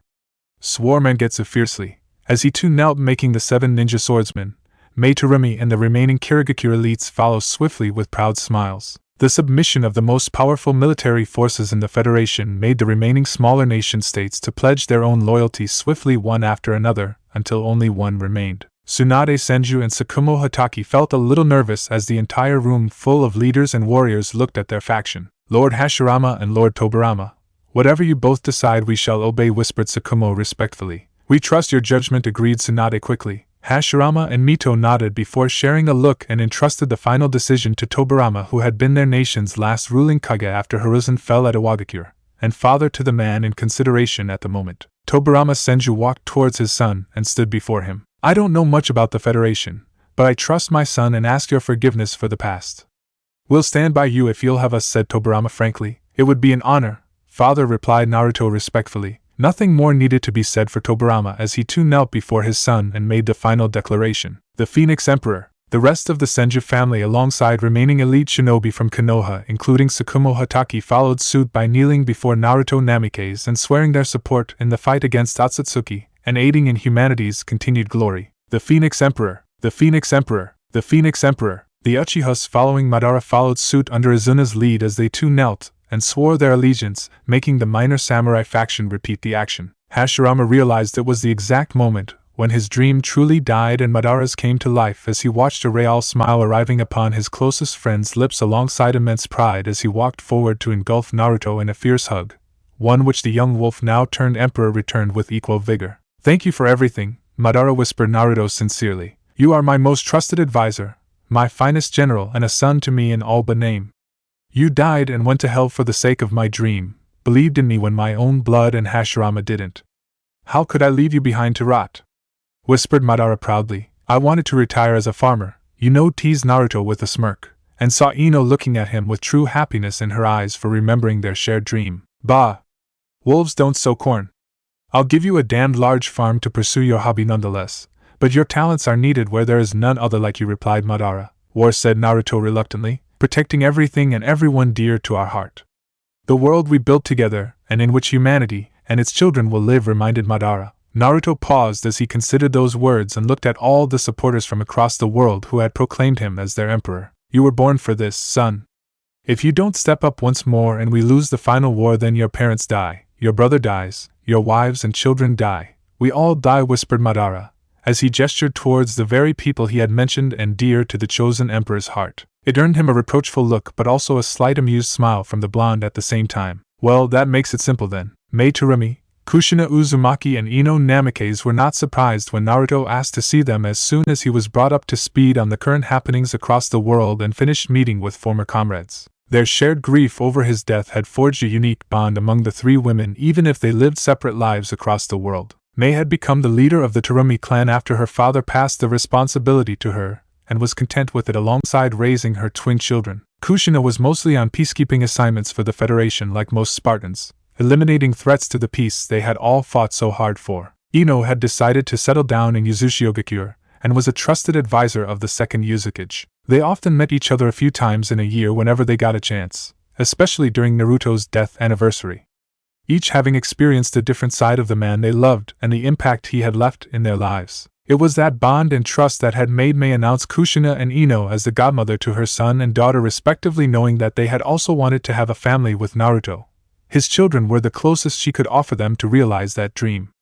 That single act had made the bond between that trio even stronger. It was why they were quite relaxed when they entered the room and saw Naruto sitting at the window with a distant look upon his face. So much has changed. Even if he said those words, the three women couldn't help but feel he was the same person they had loved. It must be a lot to take in, said Kushina comfortingly, earning a faint smile in return. It is. I shouldn't be here, he whispered sadly. Don't say that. It's not about you but what you mean for us, this world. Rebuked Ino harshly. I know, and I am truly sorry for what I put all of you through. All my life I have been at war. I don't know how to adjust to this peace. Hell, I do not even know fully of what this world has become, or my relationships with everyone. I am a ghost of the past, said Naruto worriedly. Your children miss you. Would you like to meet them? Asked Mei with a knowing smile. The The three women didn't miss all the worries, guilt, and stress vanish from his eyes and be replaced by infectious happiness, as he looked at May as if she held his very heart in her hands. "They're here?" he asked in a trembling voice. "Your mother helped bring them here quickly in a few hours once we knew you," said Ino gently. "I would like to see them, though I doubt if they'll remember me," whispered Naruto hesitantly. He watched as May gave him a smile and went to the door. Kushina didn't miss how Naruto became tensed at first, and then his eyes became moist when the door opened and he saw his mother waiting outside with a knowing smile, and two babbling children in her arms. Upon watching their mother approach, the auburn blonde-haired young boy who was a miniature version of his father squealed in delight, and made his sister cry out a word that left Naruto speechless. "Mama!" His daughter's voice as she called out, and reached for May like her brother washed away all his worries as he couldn't help but walk towards them hurriedly. May had barely taken the twins in her arms from her mother-in-law when Naruto reached by her side, earning curious looks from the children. The emperor was relieved when they didn't shy away from him even if they remained silent. "Meet your dada," whispered May with a pleased smile. It took a few long seconds before Naruto saw his son again laugh happily and reach for him. "Dada?" Tears fell freely from Naruto's eyes as he took his son Arima in his hands, making the child laugh and cling to him. A disgruntled squawk made him look at his daughter, who looked so much like May with her auburn hair but had his eyes. She was a silent one unlike her twin brother, but also reached out to him, which made him take her in his arms as well. It was then he laughed and wept at the same time, even as his children touched his face and neck curiously. Arima was his son and heir to his small but now well-respected Namikaze clan. If the boy was his pride and hope for the future, then his daughter was his heart. Inoue was a kind soul like her mother May as she kissed her father's cheek, earning an amused smile from her twin brother before he did the same. "How you two have grown," said Naruto with so much happiness and sheer pride in his voice. The women in the room were delighted to witness his joy, and as such were surprised when after a few moments, Naruto paused and looked crestfallen. "Son," said Inoue worriedly, even as Naruto kissed his children lovingly before handing them back to May and Kushina. "Do you see them, mother? All those shinobi and warriors from the last war? They had families too, ones that would never see them again. Their crimes and cause were not greater than my own, then why am I here and they are not? It feels wrong," said Naruto, his voice full of guilt as he slumped in a nearby chair. He only looked up when his mother came forward and placed a hand upon his shoulder. "You're right, this isn't fair. To them or to you, the truth is we are weak," confessed Inoue. "I don't understand," whispered Naruto, as the remaining women also came and knelt beside them. "Our feelings for you brought this outcome. More importantly, humanity still needs a devil to face the Otsutsuki threat that Madara keeps harping about. Someone truly great and one who could cast aside their own humanity to face monsters. We have no right to ask any more of you. In a way you were freed from this cruel world and we brought you back for more of it," said Inoue sadly. "You're right, mother. I'm emperor now, whether I like it or not doesn't matter. So many of my soldiers dedicated their lives to achieve this future. Most died without seeing this new world. If nothing else, I have a responsibility to make sure this dream of theirs thrives, otherwise I will never be able to meet the eyes of the fallen ever again," agreed Naruto somberly. Inoue kissed his forehead and engulfed him in a warm hug before grabbing her grandchildren and going out of the room, leaving Naruto alone with the three women in his life. When he remained silent, it was his oldest childhood friend who said what was in his heart. "Are you afraid, Naruto?" asked Kushina calmly. "I am," confessed Naruto reluctantly, earning a nod from the redhead. "Good, then you know what's at stake." "Do you remember our promise?"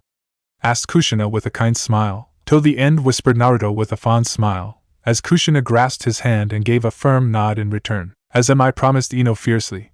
"It is my duty and desire to stand by you as well," agreed May sincerely. "I am honored by your faith and support. But it is also the truth that I was not the best husband, father, lover or friend. Each of you loved me and I believe I could not do right by you. I wish nothing more than to return this love, but I cannot," answered Naruto sadly. "What?" He winced upon the common and sharp response from all three women, but held their gaze for it needed to be said. "I have loved each of you with all my heart, which is why I cannot choose to spend the rest of my life with anyone and leave the remaining two aside like that.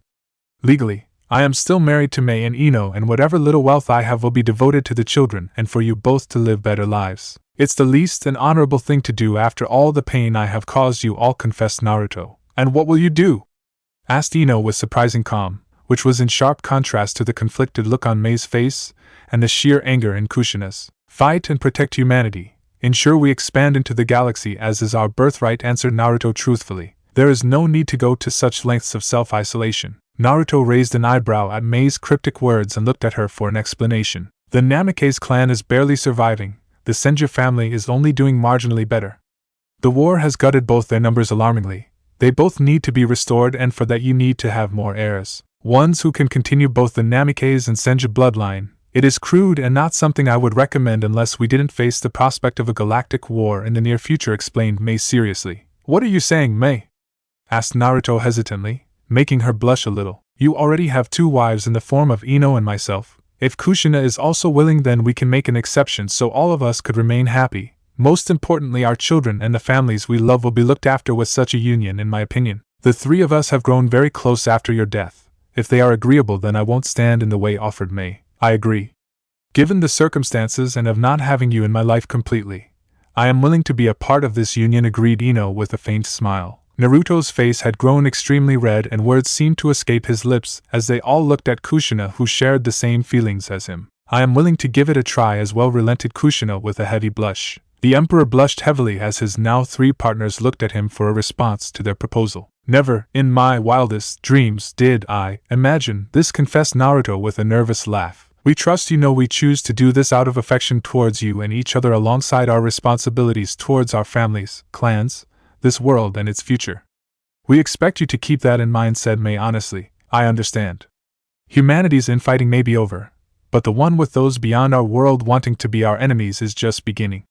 I'll do my duty to keep this world safe with the scouts, agreed Naruto sincerely. They all hugged each other soon enough, knowing they would need to depend upon one another, for the future was still uncertain. But they had hope, which was all they could ask for. 13 years later, unknown location. My prince, Lord Kinshiki, has returned. A pale-skinned young man with long blue hair tied in a ponytail rose from his seat in the tent and looked back at the servant who had relayed the information.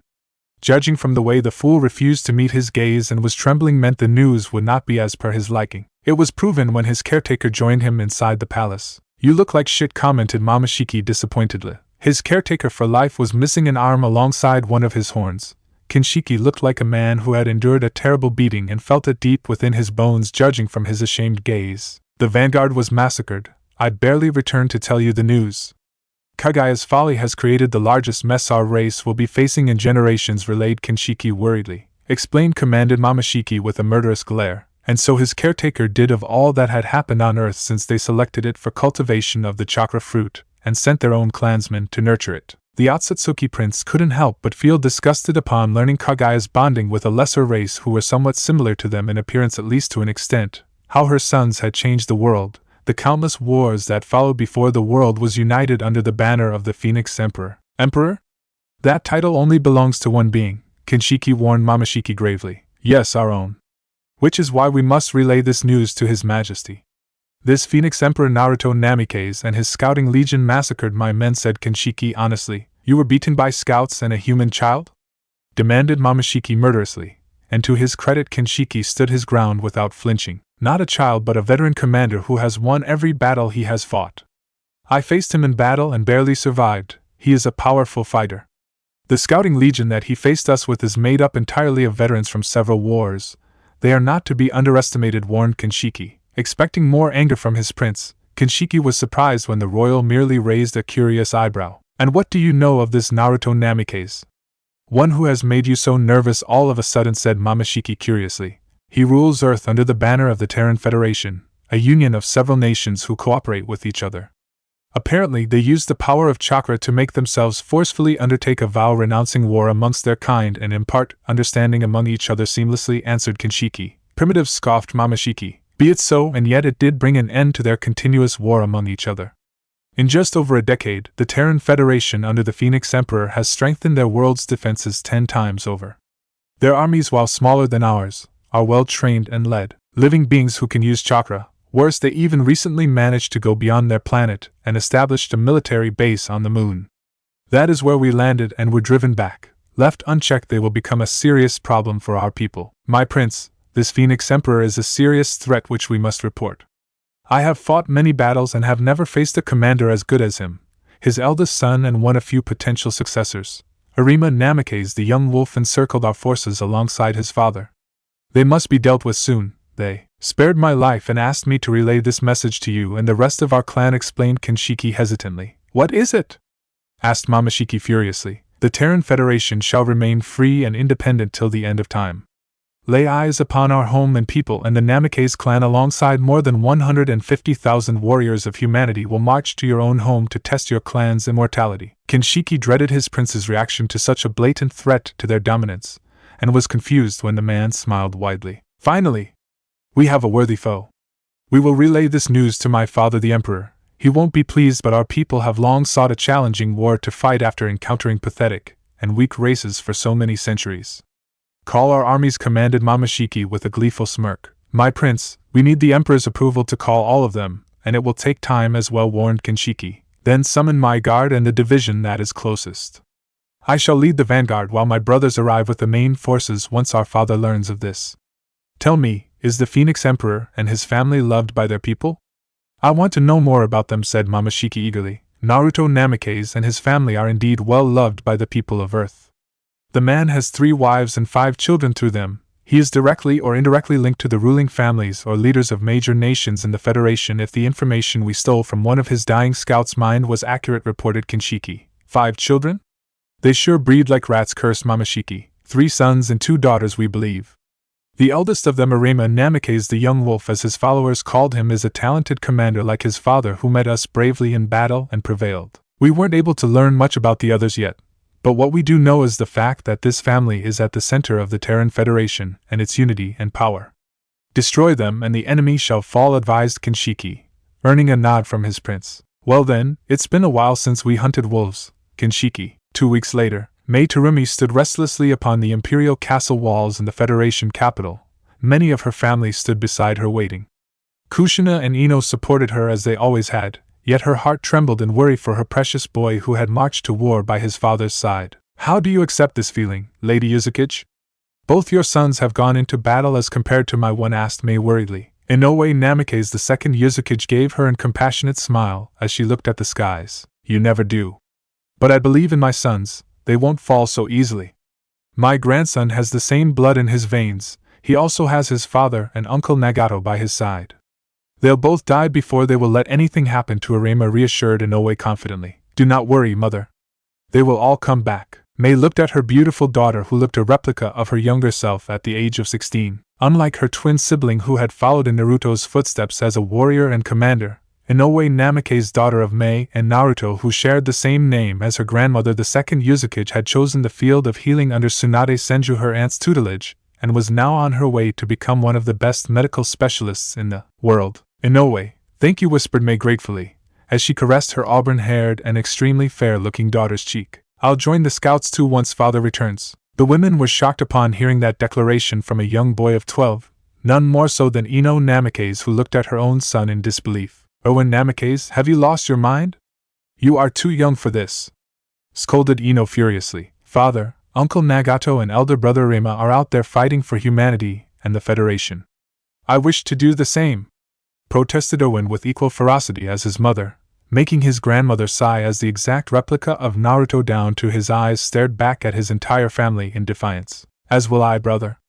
I want to see the outside world too, agreed Naomi Uzumaki, daughter and only child of Naruto and Kushina, who was just a year younger than Owen, who was curiously named after a famous manga character, the Phoenix Emperor, and his brother Nagato had read as children in Yuzu and had been one of their greatest inspirations. Before Kushina could bonk her daughter on the head, the youngest child of their family, currently being held by Ino in her arms, pointed his hand towards the skies. Look, it's elder brother, whispered Nawaki Namikaze in delight. Ino's gaze softened as she held her 5-year-old second son closer to her chest, his innocent laughter upon witnessing the arrival of the Scouting Legion, bringing an end to all of their worries and arguments. From one of the newer teleportation portals established recently by the now-retired Madara between the moon and Earth came their best warriors under the lead of a young 15-year-old boy with a handsome face and auburn blonde hair that he inherited from his parents. Mai breathed a sigh of relief upon witnessing the return of her son, and swelled with pride on seeing the victorious look on his face. Arima Namikaze was declared as the Young Wolf, the same title like his father had once upon a time by the veterans after witnessing his battle prowess and leadership skills being so similar to the Phoenix Emperor. The eldest son of Naruto gave a loud and victorious roar upon witnessing the capital and its people,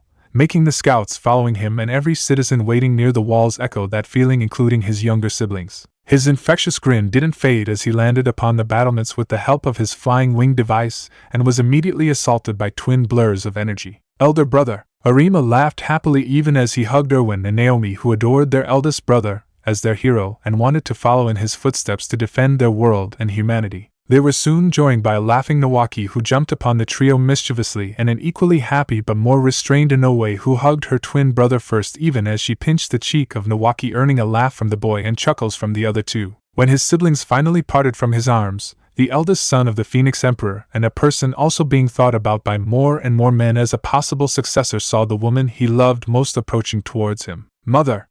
said Arima excitedly, relief and happiness overshadowing the 15-year-old boy's eyes over those of a seasoned warrior he was becoming as he rushed towards Mei. But he had to pause when Mei stopped midway with the greatest regret in her eyes, and it was then Arima saw all the shinobi nearby looking at him. For them, he was a commander who had led men in battle now. It was important they saw him as such, since he was Naruto's eldest son and not a boy still attached naively to his mother like a gullible child. Thankfully for him, his grandmother the Second Mizukage gave a sharp command, making the members of the scouting legion who had followed Arima to usher away the nearby shinobi of the capital to give the Namikaze family some much-needed privacy. As soon as it was done, Arima flew into Mei's arms as she held him close, fighting back tears of joy and worry. Kushina and Ino smiled as well when Arima gave them a warm smile, even as he hugged his mother dearly. In no way Namikaze, the matriarch of the family and a Kage in her own right, was extremely pleased upon witnessing the bond within her blood. "You have done so well in nurturing this family, Naruto. The pack must survive and stay united." She could see it in the way Naruto's wives shared that feeling as they raised their children together. The brothers and sisters loved each other dearly, for they were all given the same warmth, affection, and care. Naruto had gone to great lengths to ensure Arima, his eldest, was worthy and ready to take up the responsibility of their family and his legacy. It made him more strict towards the boy, much to Mei's worry, but thankfully Arima understood his position, and more importantly his father, whom he respected most.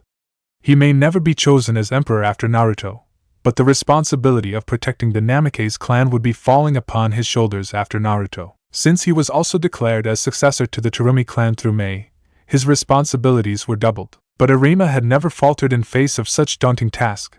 While not a skilled politician like his mother and grandmother, he was a fine swordsman taught by Mangetsu Hozuki, the 5th Mizukage, and members of the 7 ninja swordmen. Naruto and Nagato had taught him everything about warfare and leading armies into battle, while Mei was teaching him the nuances of diplomacy at the same time with limited success. Arima's twin Inoue, her namesake, was an extremely gentle and well-mannered girl who looked after her younger siblings when they complained of Naruto spending more time with Arima and not them.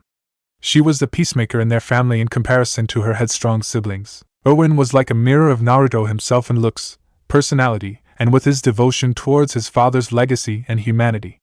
The Second Mizukage had trained the boy herself, and among his siblings, he was the only one who had shown potential to master the Hiraishin technique. Naomi was a warrior through and through. Even at her young age of 11 she was a brave girl like Kushina, her mother. Fuinjutsu was in her blood, as was the power of ash release like her father and Uncle Nagato, something which the young girl boasted about shamelessly. Defiant little rascal, but still fiercely loyal to her family. Nawaki was the youngest and still too innocent to be pushed into the harsher aspects of life. It was why the Second Mizukage wanted her youngest grandchild to enjoy the peace they all had fought so hard for, as his time would come as well. Arima the young wolf, Inoue the peacemaker, Erwin the fearless, Naomi the defiant, Nawaki the hope. The Second Mizukage couldn't help but identify her grandchildren by those traits, and it gave her deep relief knowing her clan's future was safe in them. She had done her duty, as had her sons, even if Nagato had never married till now. As the family rejoiced in their reunion, the Second Mizukage had her eyes now turning back towards the skies as she witnessed the arrival of her own sons Naruto and Nagato with the rest of the scouting legion. The Phoenix Emperor was surrounded by not just his younger brother, but also the legendary Senju brothers, Izuna Uchiha, Shursui Uchiha, members of the 7 ninja swordsmen except Mangetsu and Haku, alongside many other notable warriors. Behind them marched the finest warriors of humanity, and the Mizukage didn't miss the admiration for them in Erwin and Naomi's eyes. As the scouting legion got closer, all the people near the capital's entrance, including the Namikaze family, bowed in unison as their emperor landed in the courtyard. The years had refined Naruto Namikaze from a young and unbeatable Kage on the battlefield to an emperor who commanded respect and admiration both. The most notable distinction in his appearance was a full and well-groomed beard, which only added to his commanding presence. "Father!" The commanding mask of the Emperor broke into a faint grin and warmth returning in his hardened eyes upon watching his youngest son Nawaki running towards him with an infectious smile.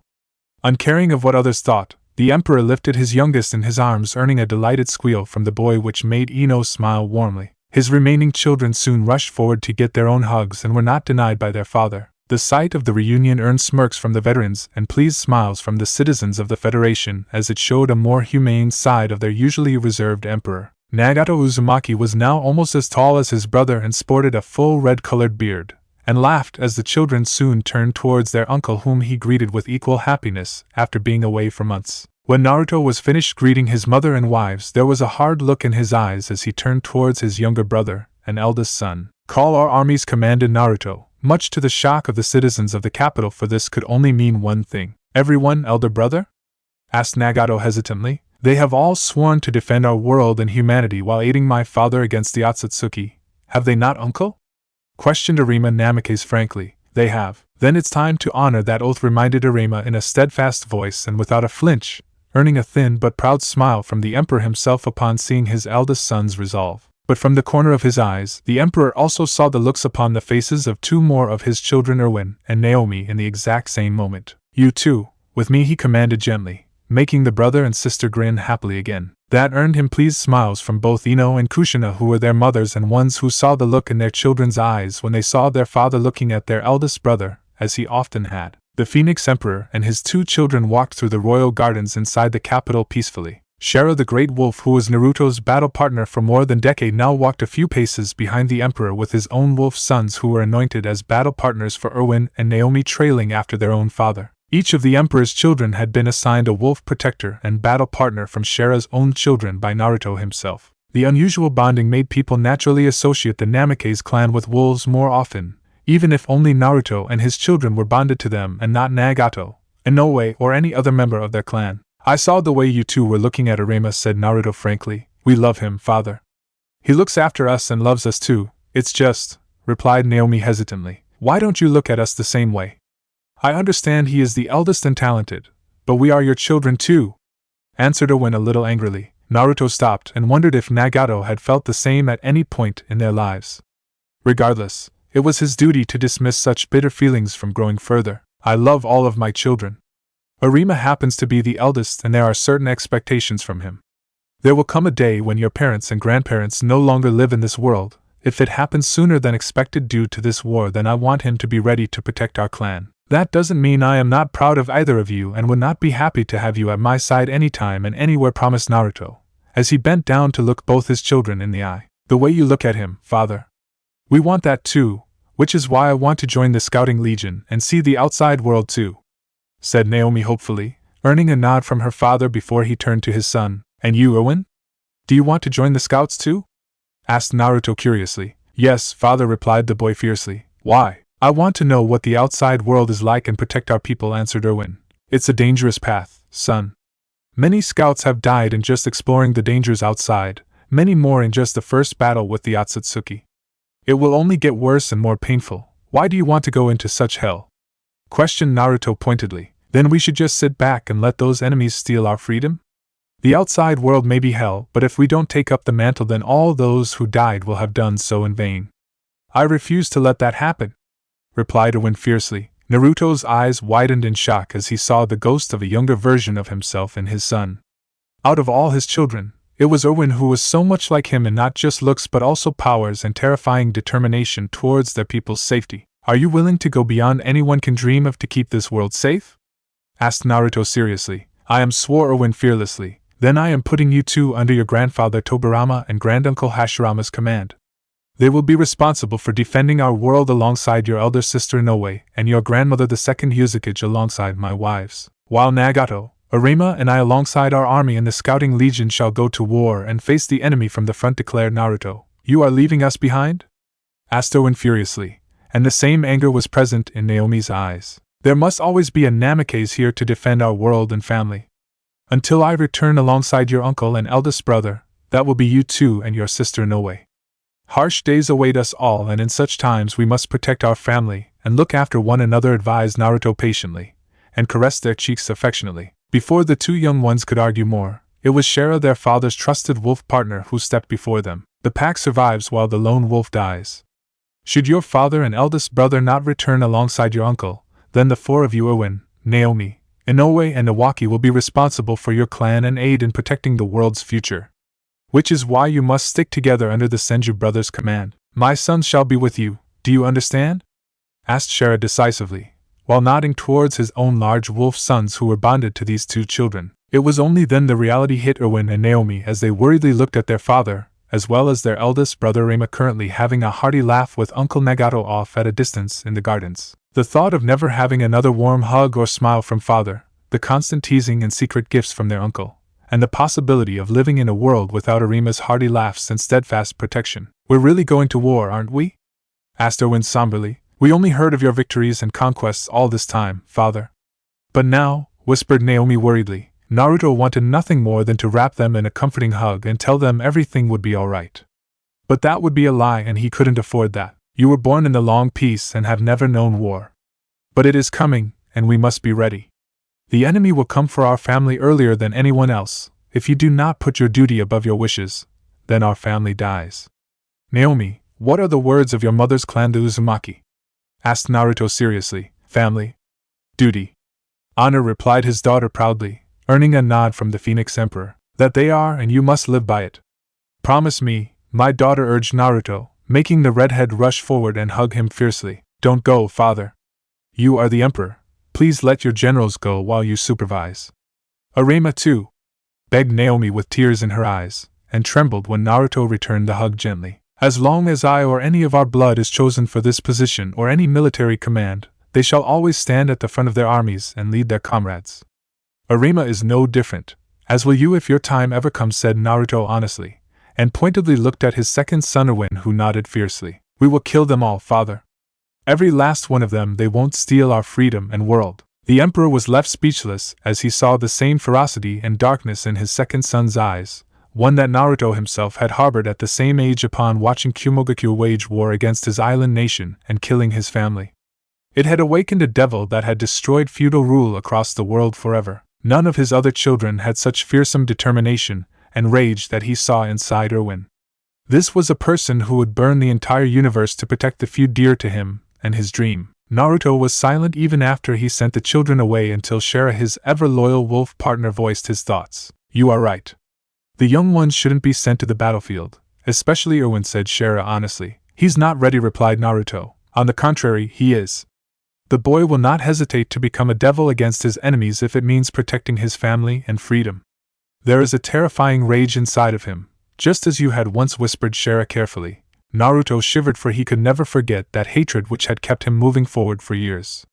All the innocents he had killed in the pursuit of revenge before realizing it was wrong and the toll it had taken on his soul. But Erwin shared none of that guilt or hesitation even at this young age. I will never let him become the monster I became once due to such rage and hatred. As long as I live, he will not have to stain his hands with a river of blood. That burden is mine as his emperor and as his father. We must keep the children away from that violence, Shera declared Naruto fiercely. I agree, but what about Arima? He's a good commander in making but still a youngling. They call him the young wolf for a reason. Does he not deserve the same consideration? Asked Shera seriously, making the emperor look at his eldest relaxing at a distance in the garden with Nagato. For a brief moment, real sadness was visible on the emperor's face as he closed his eyes. It's because he is a talented commander, and the eldest of my children is the reason he has to bear this burden. I need him by my side once we march into the hellish flames of the largest war our world would ever see. Should I fall in battle or taken hostage at worst, he should at least be capable of protecting our clan and this world. My heart wants nothing more than for him to enjoy his boyhood, but I am the emperor, and as my eldest child, this is his destiny whether he likes it or not, explained Naruto regretfully. For what it's worth, Arima would follow you into that hell with a smile. The boy loves you too much, praised Shera with a smile, earning a gentle nod and smile from the emperor himself. No father could have asked for a better son. 2 days later, Erwin was almost asleep when he heard the door to his room creaking open gently. Blinking the sleep away from his eyes, he gently placed his youngest brother Nawaki's hand aside as the boy slept next to him and looked up to see their eldest brother enter the room with Shera's eldest son, a large gray and black-colored wolf, by his side. Arima shushed him when Erwin was about to call his name and walked around to come near Nawaki. The auburn blonde-haired teenager gently caressed the cheek of his younger brother before kissing his forehead. "Where are you going?" asked Owen hesitantly, but had a feeling of knowing the answer when he saw Arima was fully geared up. "To the moon as Uncle Nagato's second in command. We'll be the vanguard and will try to delay the enemy's main forces while Father musters our armies," answered Arima honestly. "So soon, elder brother?" asked Owen hesitantly, and a little bit worriedly as well. "I only came here to see my family. Now I must return to the front lines," confessed Arima somberly. "I wish I could come with you," replied Erwin sullenly, and watched as his brother came around to sit before him and ruffle his hair much to his annoyance. "I'm glad you will be safe here for the time being. Until I am at war or in the event I die in battle. Elder brother, if I fall, you are the heir to our clan. Don't be reckless and look after our little brother and our family, understood?" asked Arima seriously. Erwin didn't know why, but for some reason he felt deep sadness within his heart as he gave a firm nod, earning a relieved smile from his favorite sibling as Arima kissed his forehead. "Till I return," whispered Arima as farewell, and got up from the bed. "Elder brother." The eldest of Naruto's children paused upon hearing the sleepy voice of his youngest sibling Nawaki, who was now awake, and turning around he found the young boy beaming at him with his arms spread wide expectantly. He saw Erwin, while silent, also was looking at him with slightly moist eyes, which was the final straw for him as he rushed back to scoop his younger brothers in a tight hug. Even if they shared different mothers, Arima had always considered these boys as nothing but his true younger siblings. Had been there when they took their first steps, played games with them as boys, stood by their side as a protective shadow against children their age who wanted to harass them sometimes, and helped in Erwin's warrior training. "Come back soon, okay?" asked Nawaki innocently. "I will. Be a good boy till then and listen to your older brother and sisters," replied Arima warmly. The young boy nodded and enjoyed their shared embrace before Arima composed himself completely. Gone was the caring older brother, who was now replaced by Naruto, Namake's eldest son and heir, earning a determined look from his younger brothers. With a final nod, Arima walked out of the room only to find his twin sister Inoue waiting for him alongside Naomi. "Thought you'd come this way sooner," brother said Inoue with a playful smirk, even as Naomi rushed forward to hug him, and one which he returned by picking her up in his arms. "I wouldn't have left without saying goodbye to my sisters," assured Arima, earning a kiss on the cheek from Naomi. "I know. I'll look after the boys and this little rascal," promised Inoue, even as she tickled Naomi, earning a giggle in return from the redhead daughter of Kushina Uzumaki. Arima smiled gratefully as he came forward to wrap both his sisters in a warm hug, and was surprised moments later again when twin blurs joined them from behind in the form of Erwin and Nawaki, who had rushed out of the room upon hearing their sisters' voices. From a nearby corner, Naruto watched the heartfelt goodbye among his children alongside Shara and Nagato. "Your pack is strong, Emperor. You should be proud," said Shara with a respectful nod. "I am, more than you can imagine." "They are the future," confessed Naruto with a proud smile. "I'll look after Arima up there. Won't let him get in too much trouble," promised Nagato fiercely. "Thank you. Please look after yourself as well, brother.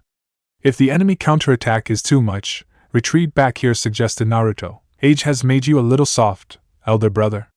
I'll send Arima back if that happens, but I am not abandoning our lone outpost outside this planet. Too many scouts laid down their lives to get us there," reminded Nagato stubbornly. Naruto sighed but nodded, as there was bitter logic behind that defiance. "We cannot allow the enemy to attack our homeworld if we are to avoid major losses. Lunar Base holds the Fuinjutsu markings protecting our planet from all kinds of attacks and teleportation directly by the enemy. It cannot fall, but considering our resources, it will take time for me to lead the bulk of our army there. You know we can't send thousands at once through the link Madara established. It's too volatile," warned Naruto. "Before we were scouts, we were Spartans, elder brother. Holding the line is our specialty. You just get your lazy ass up there as soon as you can," teased Nagato, earning a chuckle from his elder sibling and Emperor as the blonde came forward to hug him. "Don't get your virgin ass killed up there, baby brother," teased Naruto, earning a knee to his gut. "I may be a bachelor still but not a virgin, asshole," replied Nagato with a laugh. Shara merely rolled his eyes at the antics of the brothers, knowing they were like this since they were children. He watched as they both then walked towards the children as Arima stepped before them. "I'm ready," promised the boy known as the new young wolf. Naruto stared at his eldest child and couldn't help but feel limitless pride over the man he was becoming at such young age. "You're all I hoped for, son." Arima's eyes widened in shock upon hearing those priceless words, and his eyes became moist when Naruto came forward to wrap him in a tight hug. To the Emperor's relief, his other children also smiled and understood his reasons now for such praise. "We'll hold the line, father. Once you arrive with our armies, we will crush them," promised Arima sincerely, earning a nod from his uncle Nagato. Naruto gently broke the hug and looked at his auburn blonde-haired eldest son's face for a long moment. He had inherited Mei's beauty and pleasing personality like his twin sister, but his love and loyalty towards their family and people from the Emperor himself. While not yet a powerful fighter like the Emperor or Nagato, Arima was a brilliant commander in battle which had earned him the infamous title of the Young Wolf, a moniker Naruto himself had once held. You may witness power that may frighten you to the core, son, warned Naruto honestly, making the boy bite his lip. How can I be brave if I'm afraid, father? How will our men follow me if I cower? Asked Arima hesitantly. That is when you have to be the bravest on the battlefield. Use that fear to not lose sense of the fight. That awareness will keep you on your toes. No matter what happens, even if the battle is lost, the commander must remain composed. Lose that and your men are doomed. Offer your chest to the enemies and your back to the men who follow you. Men and women will give anything for such a leader, advised Naruto, recalling his own numerous experiences when his own troops had fought against impossible odds when he had followed the same principles. Arima nodded gravely and looked at his father for a long moment. What happens if we lose the moon, father? Asked Arima hesitantly, and saw his father and uncle glancing at all the children without hesitation. Do you know what happened to the families of the daimyos in the last war? Asked Nagato seriously. They were all exterminated, replied Inoue nervously, as it was one of the harshest truths of their father's revolution, and one that still disturbed her to a great extent. Naruto nodded heavily before glancing back at Arima, who had asked him the question. If you lose, the enemy will invade our world. When that happens, our cities burn, our people massacred without hesitation, our family dies. All our dreams and freedom will be stolen forever, admitted Naruto. All of his children seemed shaken by the revelation, especially his youngest, but the revelation ignited a fire in Arima's eyes as he glanced at his siblings and then back at his father with determination. Then I'll take the fight to the enemy. They will not take our home, swore Arima fiercely. Naruto watched the hope being reborn in the eyes of his remaining children upon witnessing their eldest brother's courage and determination. The Phoenix Emperor was never more prouder of his son as he placed his hand upon Arima's cheek. Then keep on winning until I arrive with our armies. Show the scouts and our people that the young wolf is still alive in you, Arima. Arima nodded without hesitation before offering a final smile to his family, and then departed with Nagato as Naruto watched his eldest child march to war. It was the Emperor's elder daughter Inoue who placed a comforting hand upon his shoulder as Naruto saw Arima out in the courtyard giving an inspiring speech to the men who would follow him under Nagato's supervision. You are grooming him to be your heir as Emperor, aren't you? Asked his daughter shrewdly. It is not in my hands as the Federation member nations choose who comes after me in the event of my death, captivity, or retirement. But like me, Arima is connected to the major powers through blood or alliances. He is a good man and will someday surpass me in commanding armies. I have seen his potential. It is no wonder our people named him the Young Wolf. He reminds me of myself when I lead Kiri's armies as the fourth Mizukage, reminisced Naruto with a nostalgic smile. You want him to be ready in the event he is chosen, then deduced Inoue acutely, making the Emperor look at her proudly. You are as politically astute as Mei. I ruled this long because of her skill. It is a subtle but more effective power. Arima knows how to win battles. You must support him in achieving the best outcome in what comes after. Your brother will need your help someday as the Emperor or the heir to our clan, at least, advised Naruto. We're twins, father. He is half of me, as I am of him.